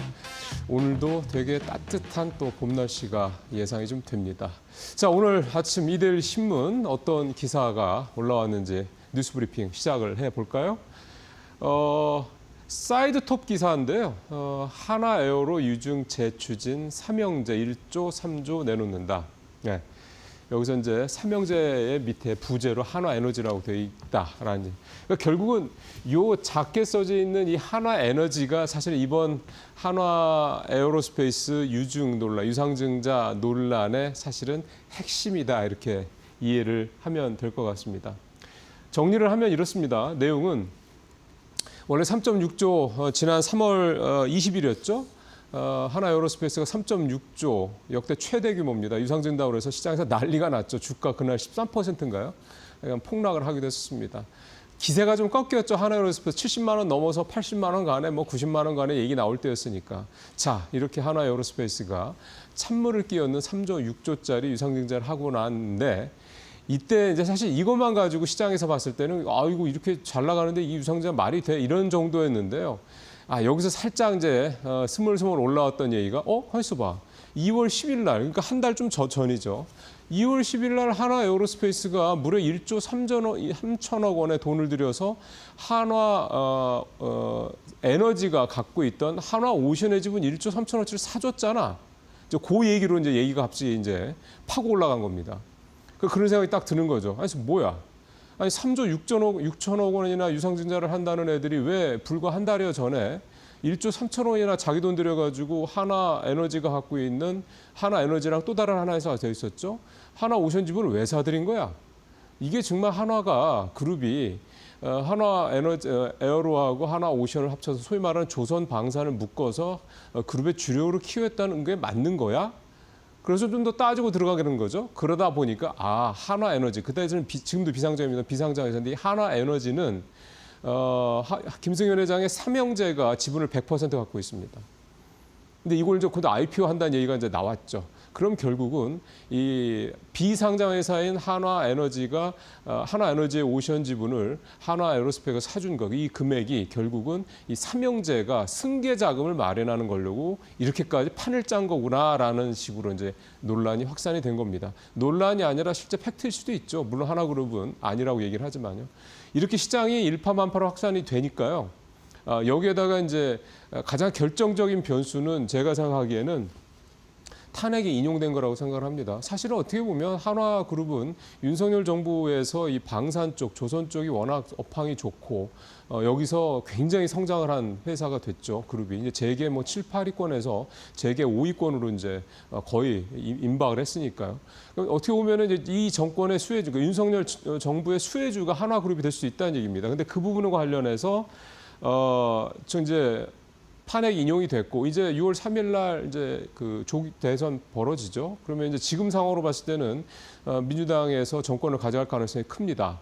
그렇게 되면 정권이 바뀌면 가만히 안 있을 수 있다라는 또 우려를 옛날에 과거의 선례를 봤을 때 그런 우려를 안 할 수가 없죠. 그룹 차원에서는 당연히 모든 리스크를 차단을 해야 되기 때문에 결국은 그런 논란을 정권이 바뀌기 전에 사전에 차단하려는 의도로 해석을 해볼 수도 있다라는 생각도 듭니다. 그래서 3.6조의 유증 규모를 2.3조로 1.3조를 줄이고 그 1.3조를 하나 에너지 등 이 일부 계열사들이 이거를 이제 3자 배정으로 참여해서 이제 해결을 하겠다라는 겁니다. 또 하나 나머지 2.3조의 유상증자도 당초에 이 발행 가격이 60만 5천 원이었는데 이거를 53만 9천 원으로 15% 할인했습니다. 그러니까 유증을 받아야 되는 투자자 입장이었을 때는 더 싼 값에 물량을 받을 수 있게 됐다는 얘기죠. 지금 뭐 한화에너지 어제 주가가 8% 넘게 올라서 70만 원대 넘어졌으니까 이거는 정말 앉아서 또 주식을 더 싸게 받는 거니까 투자자 입장이었을 때는 굉장히 신나는 일이죠. 그거를 이제 감안한 거죠. 결국 이제 이렇게 해서 이제 한화 에어로스페이스의 유증 논란은 어느 정도 마무리가 될 것 같습니다. 한화 그룹의 이런 어떤 노림수가 잘 먹힐 수 있을지 시장에서 또 어떻게 판단할지 좀 보겠습니다. 7조 던진 외국인 내수 방산주는 담았다. 예, 뭐 지금 뭐 살 거 뭐 있겠습니까? 지금 상황에서 일단 관세와 관련된 이게 얽혀져 있는 주식들은 살 수가 없죠. 대표적인 게 반도체, 2차 전지, 뭐 철강, 석유화학 등등 이런 주들입니다. 내수주라고 할 수 있는 거는 이제 표 보시면은 좀 더 이해가 되시겠습니다만, 예, 이 표를 보면 설명드리는 게 제일 낫겠네요. 외국인들 저 4월달 들어서 파는 거 보십시오. 3월달 좀 기분 좋게 또 좀 분위기가 가다가 이게 또 이게 급변을 합니다. 표변이 이렇게 완전히 표변했다는 표현이 맞을 정도로 이렇게 얼굴이 바뀌었죠, 색깔이. 현재까지 한 7.1조 외국인들이 코스피에서 순매도를 했고요. 코스닥까지 하면은 뭐 더 되죠. 그럼 4월 달에 외국인들이 그럼 팔기만 했냐? 또 코스피에 순매수한 종목들이 있습니다. 보시면은 한전이 제일 많죠. 그다음에 좀 전에 말씀드린 에어로스페이스, 두산 에너빌리티, APR, 산일전기, 일진전기 이런 회사들입니다. 정리를 해보면 한국전력 역시 경기 방어주 대표적이죠. 그리고 한국전력이요. 외국인들이 굉장히 많이 사고 있는데 수급적으로 봤을 때 이런 이유가 실적에 대한 기대감이 있습니다. 유가가 자꾸 떨어지다 보니까 지금 오늘 외신에서 나온 얘기 보면 유가가 40달러대까지 떨어질 것이다라는 그런 전망까지 나왔거든요. 이렇게 유가가 떨어지다 보니까 아무래도 한전 입장에서 봤을 때는 에너지를 만드는 데 들어가는 비용이 줄어들 수가 있다라는 거죠. 그런 부분들이 있고요. 이런 부분들이 좀 예상이 됩니다. 그럼 당연히 이제 한전은 수익성이 올라가죠. 이런 부분들이 좀 작용을 했다 이렇게 좀 보겠고, 하나 에어로스페이스 방산주의 대장주죠. 방산 여전히 기대감 있고요. 그다음에 두산 에너비티, 산일전기, 일진전기, 한전기술 같은 이런 회사들을 샀는데 이런 회사들은 원전하고도 연결이 되고 또 전력 설비, 전력 기기 쪽하고도 연결이 됩니다. 특징은 많이 떨어진 종목들이라는 거죠. 그러니까 성장성에 대해서 분명히 모멘텀은 살아있는데 최근에 특히 이제 관세 리스크 때문에 주가가 굉장히 많이 떨어진 회사들에 대해서 외국인들이 담고 있다, 긁어 모으고 있다 이런 얘기가 좀 되는 건데요. 특히 이제 그 일진전기 같은 경우나 LS 일렉트릭 같이 아직 미국의 생산 기지가 확보가 안 되지만 수출을 많이 하는 회사들 같은 경우 대략 한 지난번에 좀 덤핑 관세 이런 부분들에 대한 이슈가 있었는데 17% 정도 관세가 추가로 부과된다는 얘기가 나왔더라고요. 근데 이 관세를 이 일진전기나 LS 일렉트릭의 이 그 전력 설비를 전력 기기를 사는 매수자 측에서 수용하기로 했다 이런 얘기가 있습니다. 그러니까 사실 이거는 가격 전가할 수 있으면 사실 관세는 무의미한 거거든요. 뭐 상관없습니다. 알았어, 우리 더 가격 올리면 되지 뭐 이렇게 될 수 있는 거잖아요. 그래서 이런 부분들이 이제 좀 슬금슬금 반영이 될 여지가 있고 그거를 외국인들이 지금 캐치해서 딱 해서 좀 들어오고 있다 이렇게 좀 보는 거죠. 반면에 SK하이닉스, 삼성전자 1조 7천억씩 매도를 좀 해서 결국 외국인들은 반도체는 계속 지금 관세 25% 부과한다는 얘기가 좀 나오고 있기 때문에 그런 부분들을 사전에 좀 차단하기 위해서 이 물량을 팔고 있다 이렇게 해석을 해볼 수가 있겠습니다. 삼성전자 얘기 조금만 더 해보겠습니다. 삼성전자 어제 주가 추이 좀 보죠. 네. 어제 삼성전자 또 좀 좋지 않죠? 전체적으로 좀 어제 0.5%밖에 못 올랐습니다. 어제 장 오를 때 5.3만 원 그쳤고 전체적으로 좀 지난주에 표에서도 좀 그래프에서도 보시는 것처럼 3월 달에 쫙 뻗어 올라가서 6만 전자 넘어가고 이제 뭐 잘하면 또 7만 전자 복귀할 수 있다 등등등 이런 또 좀 관심들이 많아졌었는데 다시 좀 불과 한 2주 정도 만에 상황이 완전히 바뀌었습니다. 근데 개인들은 계속 사고 있고요.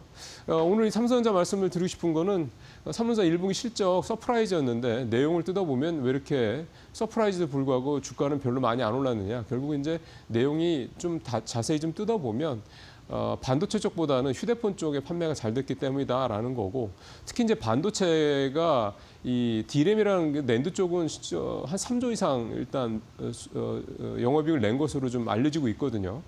근데 이제 문제는 역시 시스템하고 파운드리 쪽이 적자가 2조 이상 났다라는 거.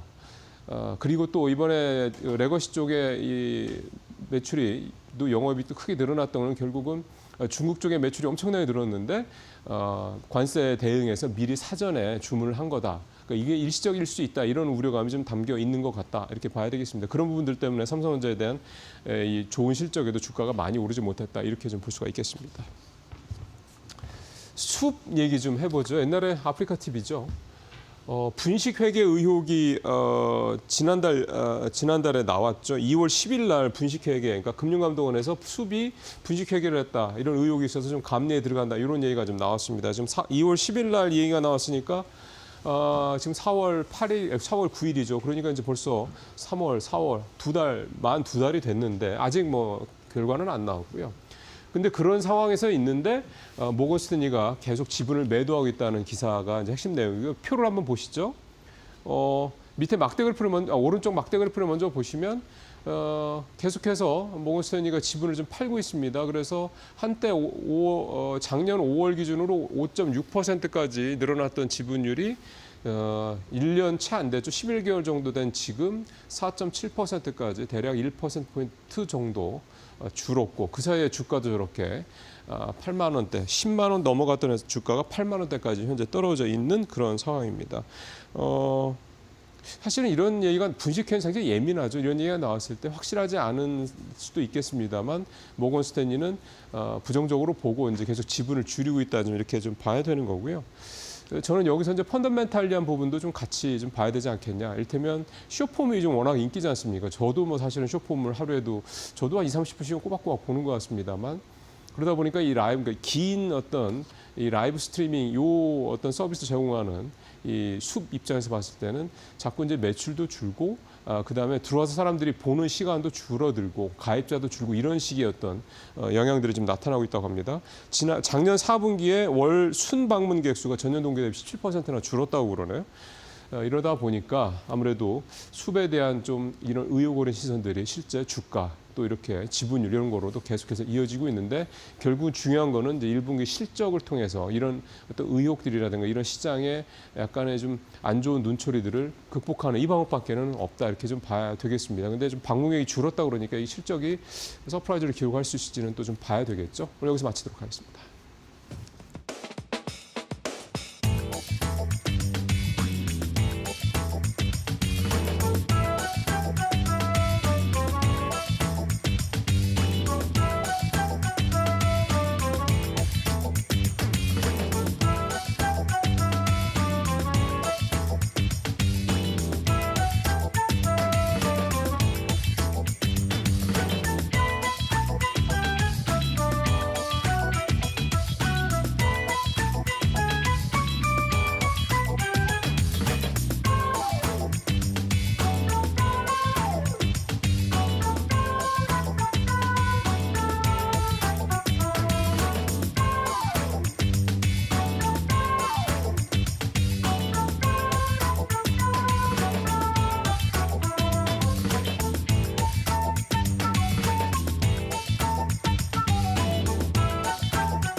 네, 오늘 수요일 마켓 비하인드는 대신증권 문남중 수석 연구위원 모시고 오늘 미국 얘기를 조금 더 자세히 좀 다뤄보도록 하겠습니다. 어서 오십시오, 위원님. 안녕하세요. 예. 어제도 그렇고 오늘도 그렇고 뉴욕 네. 시장은 이 하루의 이 등락폭이 이게 무슨 약간 테마주 같이 이렇게 움직여서 요즘에 서학개미 분들은 정말 네. 마음이 되게 심란하실 것 같긴 한데 이 시장 이런 상황은 결국 불안하다는 얘기인데 위원님은 어떻게 보고 계세요? 근데 뭐 최근 뭐 미국 증시 하락폭만 놓고 본다고 하면 저 역시 예상했던 것보다는 좀 과도하다라는 그렇죠. 생각을 좀 하고 있습니다. 가장 문제인 거는 뭐 지금 당장 벌어진 현상을 놓고 금융시장이 반응하기보다는 트럼프 관세부가 뭐 이에 따른 향후 물가 상승 자극, 이로 인한 이제 스태그플레이션, 또 이를 넘어서는 이제 리세션 우려들이 지금 금융시장에 온전히 반영되고 있다는 겁니다. 그렇죠. 근데 중요한 거는 지금 현재 실물 경제를 놓고 온다고 하면 미국 경제는 양호한 상황이기 예, 때문에 맞습니다. 저 역시 지금의 작금의 상황에 대해서는 불안감이 커진 거에 대해서 어느 정도 심정의 이해는 가지만 결국에는 이제 지금 나타나는 현실보다는 미래의 상황이 더 중요한 것 같아요. 그러니까 과거보다는 증시 흐름을 놓고 봤을 때 올라가는 흐름은 크게 변하지는 않겠지만 네. 하방 정직성을 높아지는 흐름들을 좀 확인하고 또 반등, 또 그 이후에 상승으로 전환하기까지는 좀 더딘 흐름들이 올해 연말까지 좀 이어질 수 있다는 부분들이 좀 달라진 패턴이지 않을까라는 생각을 좀 해보고 있습니다. 그러면 지금 이런 좀 불안정한 상황, 네네. 이런 상황이 한두 달 내로 이렇게 종료되고 이렇게 보면은 너무 안이하게 하는 생각을 하는 거겠군요. 그런데 이제 사실 뭐 미국의 이제 트럼프의 관세부가 이로 인한 이제 증시의 흔들림, 예. 저는 이제 증시에는 좀 선반영됐다는 생각을 좀 가지고 있어요. 그래서 이번 주부터는 사실 증시가 추가적으로 하락하기보다는 지금의 현 주가 수준, 그러니까 S&P 500 지수 기준으로는 5,000선 초반을 예. 지켜줄 걸로 좀 보고는 있습니다. 다만 이제 중요한 거는 어느 시점에서 이제 상승할 수 있는 모멘텀이 커질 수 있나가 그렇죠. 되게 중요한데, 지금으로서 생각하는 거는 결국 트럼프가 50여 개국을 상대로 무역 협상을 하면서 상호 관세율을 낮춰가는 그런 그림들이 나타나야 네. 좀 증시가 반등할 수 있는 모멘텀은 생기지 않을까 생각을 합니다. 지금 그러니까 관세 어떻게 보면 이 전쟁이라고 하는 이 부분이 좀 큰 그림으로 보면 두 가지로 흘러가는 게 아닌가 생각이 좀 드는데, 하나는 역시 이제 다시 이제 1기 때처럼 대중국 요 네. 전선과 그 나머지 나라의 전선. 그러니까 1기 때는 중국만 일종의 이제 집중 타깃을 했다 그러면, 이번에는 중국 외에도 이제 소위 말하는 이제 10%의 보편 관세를 통해서 이제 전 세계가 네. 다 어떻게 보면 이제 관세 부과 대상이 된 건데, 말씀하신 대로 중국을 제외한 나머지 나라들은 협상에 대한 얘기들이 계속 네. 진행이 되더라고요. 일본도 뭐 곧 간다고 그러고, 맞습니다. 유럽도 뭐 겉으로는 보복 조치 검토하고 있다 그러면서도 결국은 협상에 대해서 그렇죠. 계속 이런저런 얘기들을 하는 것 같고, 우리도 뭐 지금 어제 한덕수 총리하고 얘기했다는 얘기도 좀, 국무총리하고 얘기했다는 얘기도 나오고 있고, 그러면 말씀하신 대로 요거는 비교적 순항을 할 수도 있다라고 기대가 되는데 이 중국은 지금 이제 102% 그러니까 이게 트럼프가 되고 나서만 102%, 104%가 되는 네. 건데요. 중국이 이제 요거에 대해서 또 뭐라고 이제 보복에 관련된 얘기를 나올 것 같긴 한데 이렇게 되면 결국 다시 이제 일기 때처럼 돌아가서 미중 간의 이 어떤 이 갈등으로 더 이제 증폭되는 게 아니냐라는 생각도 들어요. 이렇게 되면 이게 리스크가 더 커지는 걸까요? 아니면 전체적으로는 그냥 이 관세 리스크가 좀 줄어드는 쪽으로 좀 전망을 하면 될까요? 트럼프 일기 행정부를 되짚어서 얘기해드리면 트럼프 일기 행정부 하반기 들어서 중국을 상대로 불공정 무역 간행에 대한 조사를 시작을 했고 실제적으로 이제 1차, 2차 품목에 대한 관세 부과는 집권 2년 차 나타나긴 했었는데 집권 2년 차에도 1월에서 3월 1분기 때 사실은 이제 품목별로 이제 관세가 부과하기 예. 전에 품목에 대한 부분들을 발표했을 때 당시 S&P 500 지수가 하락하는 그런 변동성이 네. 좀 커진 부분들이 있었고 네. 실제적으로 이제 관세를 부과하는 그 경로에서는 미국 증시가 완만하게 상승하는 흐름을 좀 보였습니다. 그래서 이번 같은 경우에도 지금 트럼프 취임 이후 한 3개월 정도 되는 이 전후를 놓고 본다고 하면 결국 동일한 패턴을 밟아가지 않을까 생각합니다. 그러니까 지금은 서로 핑퐁 게임처럼 네. 서로 주고받고 하는 모습들이 나타나고 있지만 실질적으로 관세가 발효되고 또 이에 따른 이어서 이제 협상을 통해서 뭐 관세율 같은 것들을 낮춰가는 그런 그림들이 나올 것으로 좀 보고 있기 때문에 네. 이런 흐름이라고 하면 이제 증시는 추가적인 하락보다는 완만하게 올라갈 수 있는 흐름들은 분명히 있다고 생각합니다. 그래서 제가 이제 트럼프 2기 행정부 들어서 이제 상호관세 발표를 놓고 봤을 때 그 본질이 무엇일까를 많이 그렇죠. 생각을 하고 있는데 그렇죠. 네. 결국 상호관세 발표할 때 가장 높게 매길 수 있는 관세율을 먼저 얘기해 놓고 이제 개별 국가 간의 협상을 통해서 관세율을 낮춰가는 그런 구도들이 나타난다라고 하면 증시는 또 환호할 수 있다라고 저는 생각을 하고 있습니다. 네, 네.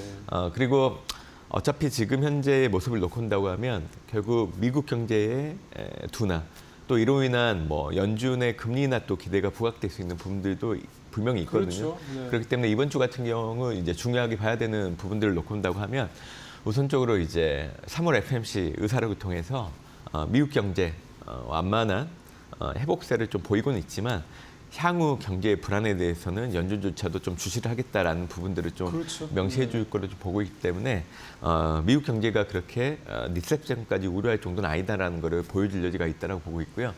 특히 3월 소비자 물가 같은 경우에도 동계 기간을 지나가면서 전월보다는 오름폭을 낮추는 걸 좀 보여줄 거로 좀 보고 있기 때문에 시장에서는 5월 FMC, 6월 FMC를 앞두고 연준이 금리 인하를 해주지 않을까라는 기대가 부각될 수 있고 연준 입장에서도 물가가 오름폭을 줄여나가는 게 확인된다라고 하면 금리 인하를 하는 그 부담이 낮아질 여지가 있기 때문에 그래서 저는 이번 주 이 두 가지 이벤트를 놓고 본다고 하면 미국 증시가 물론 변동성은 있을 수 있겠지만 5,000선 이하로 내려가는 그런 하락 변동성이 더 커질 여지는 없다라고 저는 보고 있습니다.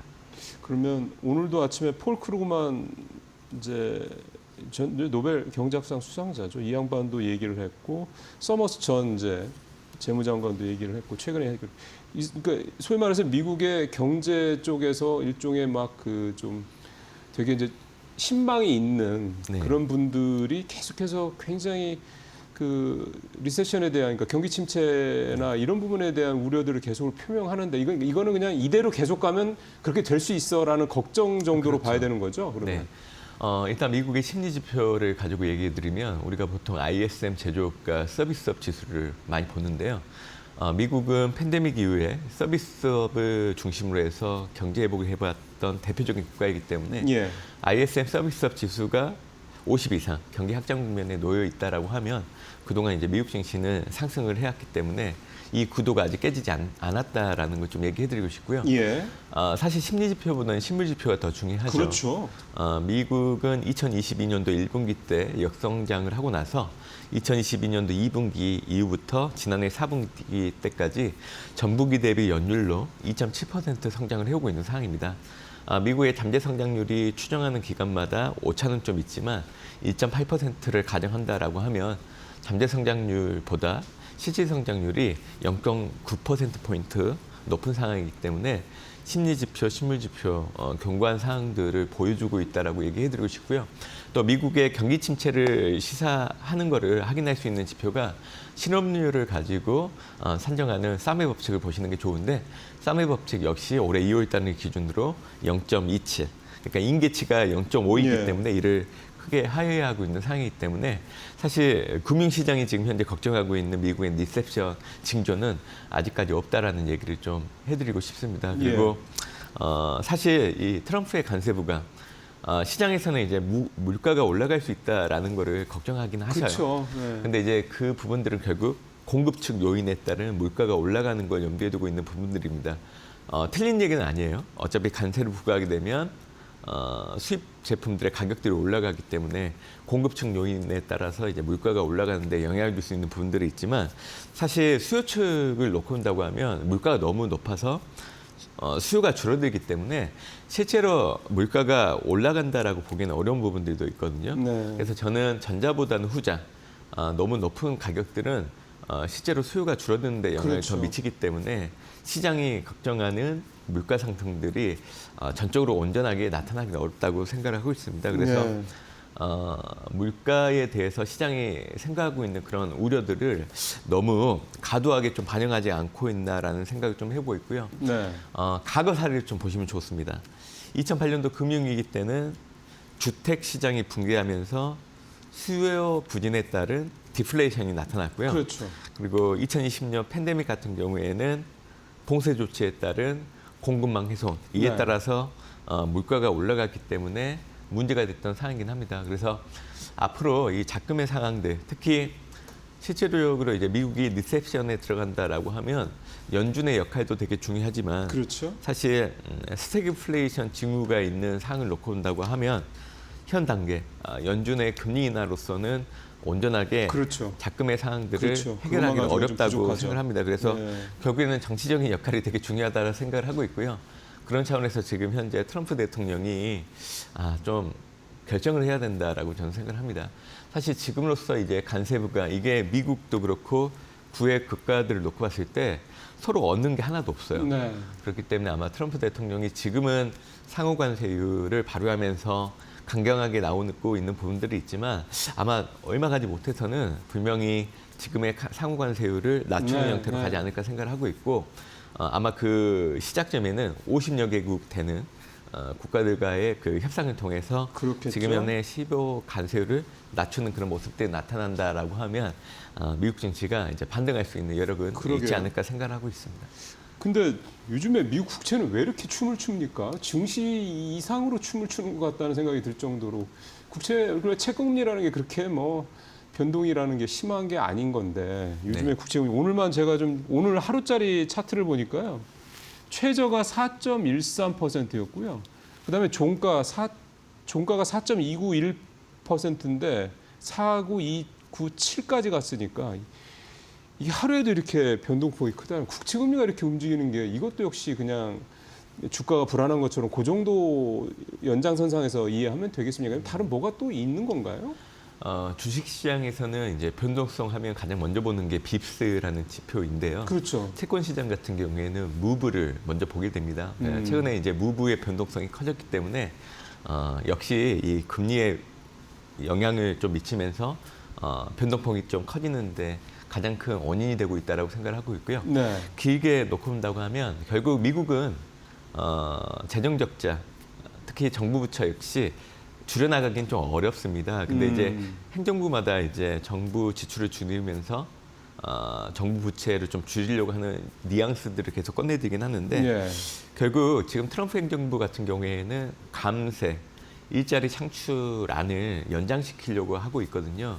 그러다 보니까 이에 따른 세수 손실 이런 예. 부분들을 이제 트럼프 행정부 같은 경우에는 국채 발행을 통해 가지고 메꾸려고 하는 의도들이 좀 있지 않을까 생각하고 네, 있습니다. 네. 그러다 보니까 채권 시장에서는 국채의 어떤 안전자산 지위가 훼손되지 않을까라는 부분들을 좀 앞서서 반영하지 않나라고 생각하고 있습니다. 그래서 요즘에 이제 국채 특히 장기 금리의 변동성이 조금 커지는 것들은 이를 많이 반영하고 있지 않나라고 생각하고 있습니다. 예, 이게 국제 이제 뭐 계속 이제 미국 재무부가 이제 국채를 계속해서 발행을 하는데 단기 뭐 장기 중기 국채 발행을 하는데 이게 수요에 따라서 금리 변동도 있고 등등등 다양한 이유가 있긴 합니다만 이게 이렇게 갑자기 하루 사이에도 이렇게 변동폭이 크다라는 얘기는 이것도 시장에 뭔가 좀 걱정스러운 부분이 있는 게 아니라 생각이 좀 들 법해서 국채 금리 동을 좀 여쭤봤고요. 하나만 더 좀 여쭤보고 싶은 게 우리 시장 쪽으로 넘어오기 전에 위안화 얘기는 좀 해야 될 것 네. 같은데 7.2 위안이라고 하는데 달러당 이 이제 더 올라간 거, 그러니까 위안화 가치가 이제 더 가치가 네, 떨어졌다라는 맞습니다. 얘기가 좀 되는 건데 위로 올라가면 올수록 떨어지는 거니까 마치 환율이 우리나라 환율이 올라가는 거랑 똑같은 거죠. 이게 일종의 중국 입장에서는 반격 카드로 봐야 됩니까? 사실 위안화 절하는 미국 입장에서는 환율을 놓고 중국의 어떤 위협을 가하는 하나의 수단으로 좀 보셔도 돼요. 왜냐하면 위안화 약세가 두드러진다라고 하면 그 중국 내 자국 기업들이 대부채가 되게 많을 거예요. 그렇죠. 결국 그 부채가 늘어나는 효과를 주기 때문에 연쇄적인 기업 도산으로 이어질 수 있는 가능성을 높이는 효과를 줍니다. 그 자기네 들어와 있는 해외 자금도 빠져나갈 예. 여지도 높아지는 거고. 그래서 이제 뭐 표면적으로는 이제 위안화가 절하된다라고 하면 뭐 중국의 자국 기업들의 해외 수출이 좀 늘어나는데 영향을 주지 않을까라고 해석하시는 분들도 그렇죠. 있지만 아주 표면적으로 예, 생각. 근데 그거는 정말 아니에요. 예. 사실 과거 이제 트럼프 일개인 정부 때 트럼프가 놓인 것도 비용이 들이지 않고 가장 손쉽게 중국을 위협하는 거는 위안화 절하를 만드는 게 맞거든요. 그래서 저는 지금의 작금의 상황들이 계속 이어진다라고 하면 사실 중국 입장에서 이익이 되는 건 하나도 없습니다. 그리고 올해 들어서 자꾸만 이 딥시크 등장 이후에 중국의 경제 심리, 투자 심리가 앞으로 좋아질 수 있다라는 의견들이 많이 높아지고 있는 건 있는 것 같아요. 근데 개혁 개방 이후에 중국 경제는 토지와 부동산 정책을 가지고 성장을 했던 대표적인 그렇죠. 국가이기 때문에 네. 부동산 시장이 회복되지 않는다라고 하면 중국 경제를 좋게 보기에는 어려운 부분들이 있습니다. 지금 중국의 이런 경기 부양도 사실은 성공 가능성이 낮다. 예, 그리고 지금 트럼프의 관세부과에 대한 불확실성이 앞으로 계속된다라고 하면 중국 정책 당국 역시 네. 대규모 경기 부양책을 쓰려고는 하고 있지만 이를 도입하는 시기를 계속 늦출 그렇죠. 수밖에 없어요. 그렇죠. 예. 근데 이제 시장에서는 항상 중국 증시를 긍정적으로 놓고 봤을 때 경기 부양책이 좀 앞당겨지지 않을까 염두에 두고 중국 증시를 긍정적으로 해석하는 의견들이 있었지만 저는 이거는 좀 약간 단편적인 생각에 그치지 않을까 생각을 하고 있습니다. 예. 중국은 지금 현재 중진국 압력에 들어가 있고요. 기업 부채가 빠른 속도로 늘어나고 있는 부분들. 그리고 과거처럼 중국 가게들이 소비를 하지 않습니다. 왜냐하면 가계 부채가 많이 늘어났기 때문에 돈이 생겼을 때 부채를 줄이려고 하는 예, 상황이기 때문에 예, 이런 부분들을 놓고 예. 본다고 하면 중국 경제가 좋아지기는 좀 어렵다고 저는 보고 있습니다. 제가 이제 위안화 말씀을 드린 것도 아니 애프터마켓에서 우리 원달러 환율이 1,480원을 넘었길래 깜짝 네. 놀라서 왜 그런 거 찾아보다가 이제 위안화 이거를 이제 절하했다는 얘기를 좀 봐서 그랬던 건데 이게 우리 1,480원까지 갈 상황인가요? 짧게 이거 저희가 한 2분 정도 시간이 있습니다. 우리나라는 지금 올해 연간 경제 성장률이 잠재 성장률을 크게 하회하는 예. 걸 예상되고 있기 때문에 원달러 환율이 1,500원대를 목전에 두고 있는 게 사실 뭐 불가능한 일은 아니라고 생각합니다. 네. 물론 이제 미국발 불안정성이 지금 환율 시장에 가장 먼저 미치는 영향들도 있지만 아마 우리나라는 조기 대선 결과를 확인하고 놓고 본다고 하면 우리나라의 펀더멘탈, 특히 수출 증가율을 놓고 봤을 때 원달러 환율은 1,400원대 후반대 그 흐름들이 계속 이어질 여지는 있다라고 생각을 해요. 예. 그래서 사실 미국 경제를 염두에 두고 우려하시기보다는 우리나라 경제에 대해서 사실 고민을 많이 해야 되는 시점이지 않을까 생각을 하고 우리 있습니다. 펀더멘탈 자체를. 네네. 그러게요. 이게 어떻게 이렇게 환율이 1,490원까지 가까이까지 가는. 저도 좀 아침에 보고 깜짝 놀랐던 게 어제 저녁에도 좀 봤거든요. 근데 1,480원 넘어갈 것까 했는데 이게 넘어간 걸 보고 깜짝 놀랐고. 이 결국 잘 아시는 것처럼 환율이라는 건 그 나라의 어떻게 보면 상대적 가치입니다. 밖에서 이제 그 나라를 볼 때 이 나라가 건강하냐, 이 나라가 뭔가 병에 걸리는 나라냐, 이 나라가 죽어가는 나라냐 그런 것들을 보통 평가할 때 환율을 많이 보는데 우리나라가 과연 이렇게 1,500원에 가까운 그런 환율 수준을 나올 정도로 그렇게 병들어 있는 나라냐? 우리는 생각 안 해도 밖에서는 또 그렇게 볼 수 있다는 얘기가 좀 되는 거거든요. 좀 걱정스럽습니다. 이거 이제 마지막으로 이제 이 부분은 계속 봐야 될 거고요. 아주 짧게 이제 하나만 더 한 30초 남았습니다만 네. 포트폴리오 굽는 위원님 어떻게 좀 가져가면 좋을까요? 짧게 한 말씀 부탁드리겠습니다. 어차피 매력도를 놓고 본다고 하면 미국 증시가 상대적인 매력도가 지금 높은 것 같아요. 물론 이제 그 불안의 시작점이 미국 증시이긴 했지만 이를 해줄 수 있는 부분도 이제 미국 증시가 하방 정시성을 보여주고 이제 반등할 그렇죠. 수 있는 게 있다라고 생각합니다. 심리와 실물 지표 그리고 어떻게 보면 체계적 위험들이 발생하기 이전 단계를 놓고 온다고 하면 미국 증시는 올해 연말까지 좀 상승할 수 있는 여력이 있는 것 같고요. 최근에 이제 매그니피센트 7 종목들의 12개월 선행 PR을 놓고 온다고 하면 2년 전 수준까지 해기했기 많이 때문에 떨어졌죠. 투자자들 입장에서 놓고 온다고 하면 불악의 시작점이 미국이긴 하지만 또 이를 해결해 줄 수 있는 주체 역시 미국이기 때문에 저는 미국을 최우선적으로 좀 봐야 되지 않을까 생각하고 있습니다. 여전히 미국 포트폴리오를 네네. 높게 가져간다. 네. 알겠습니다.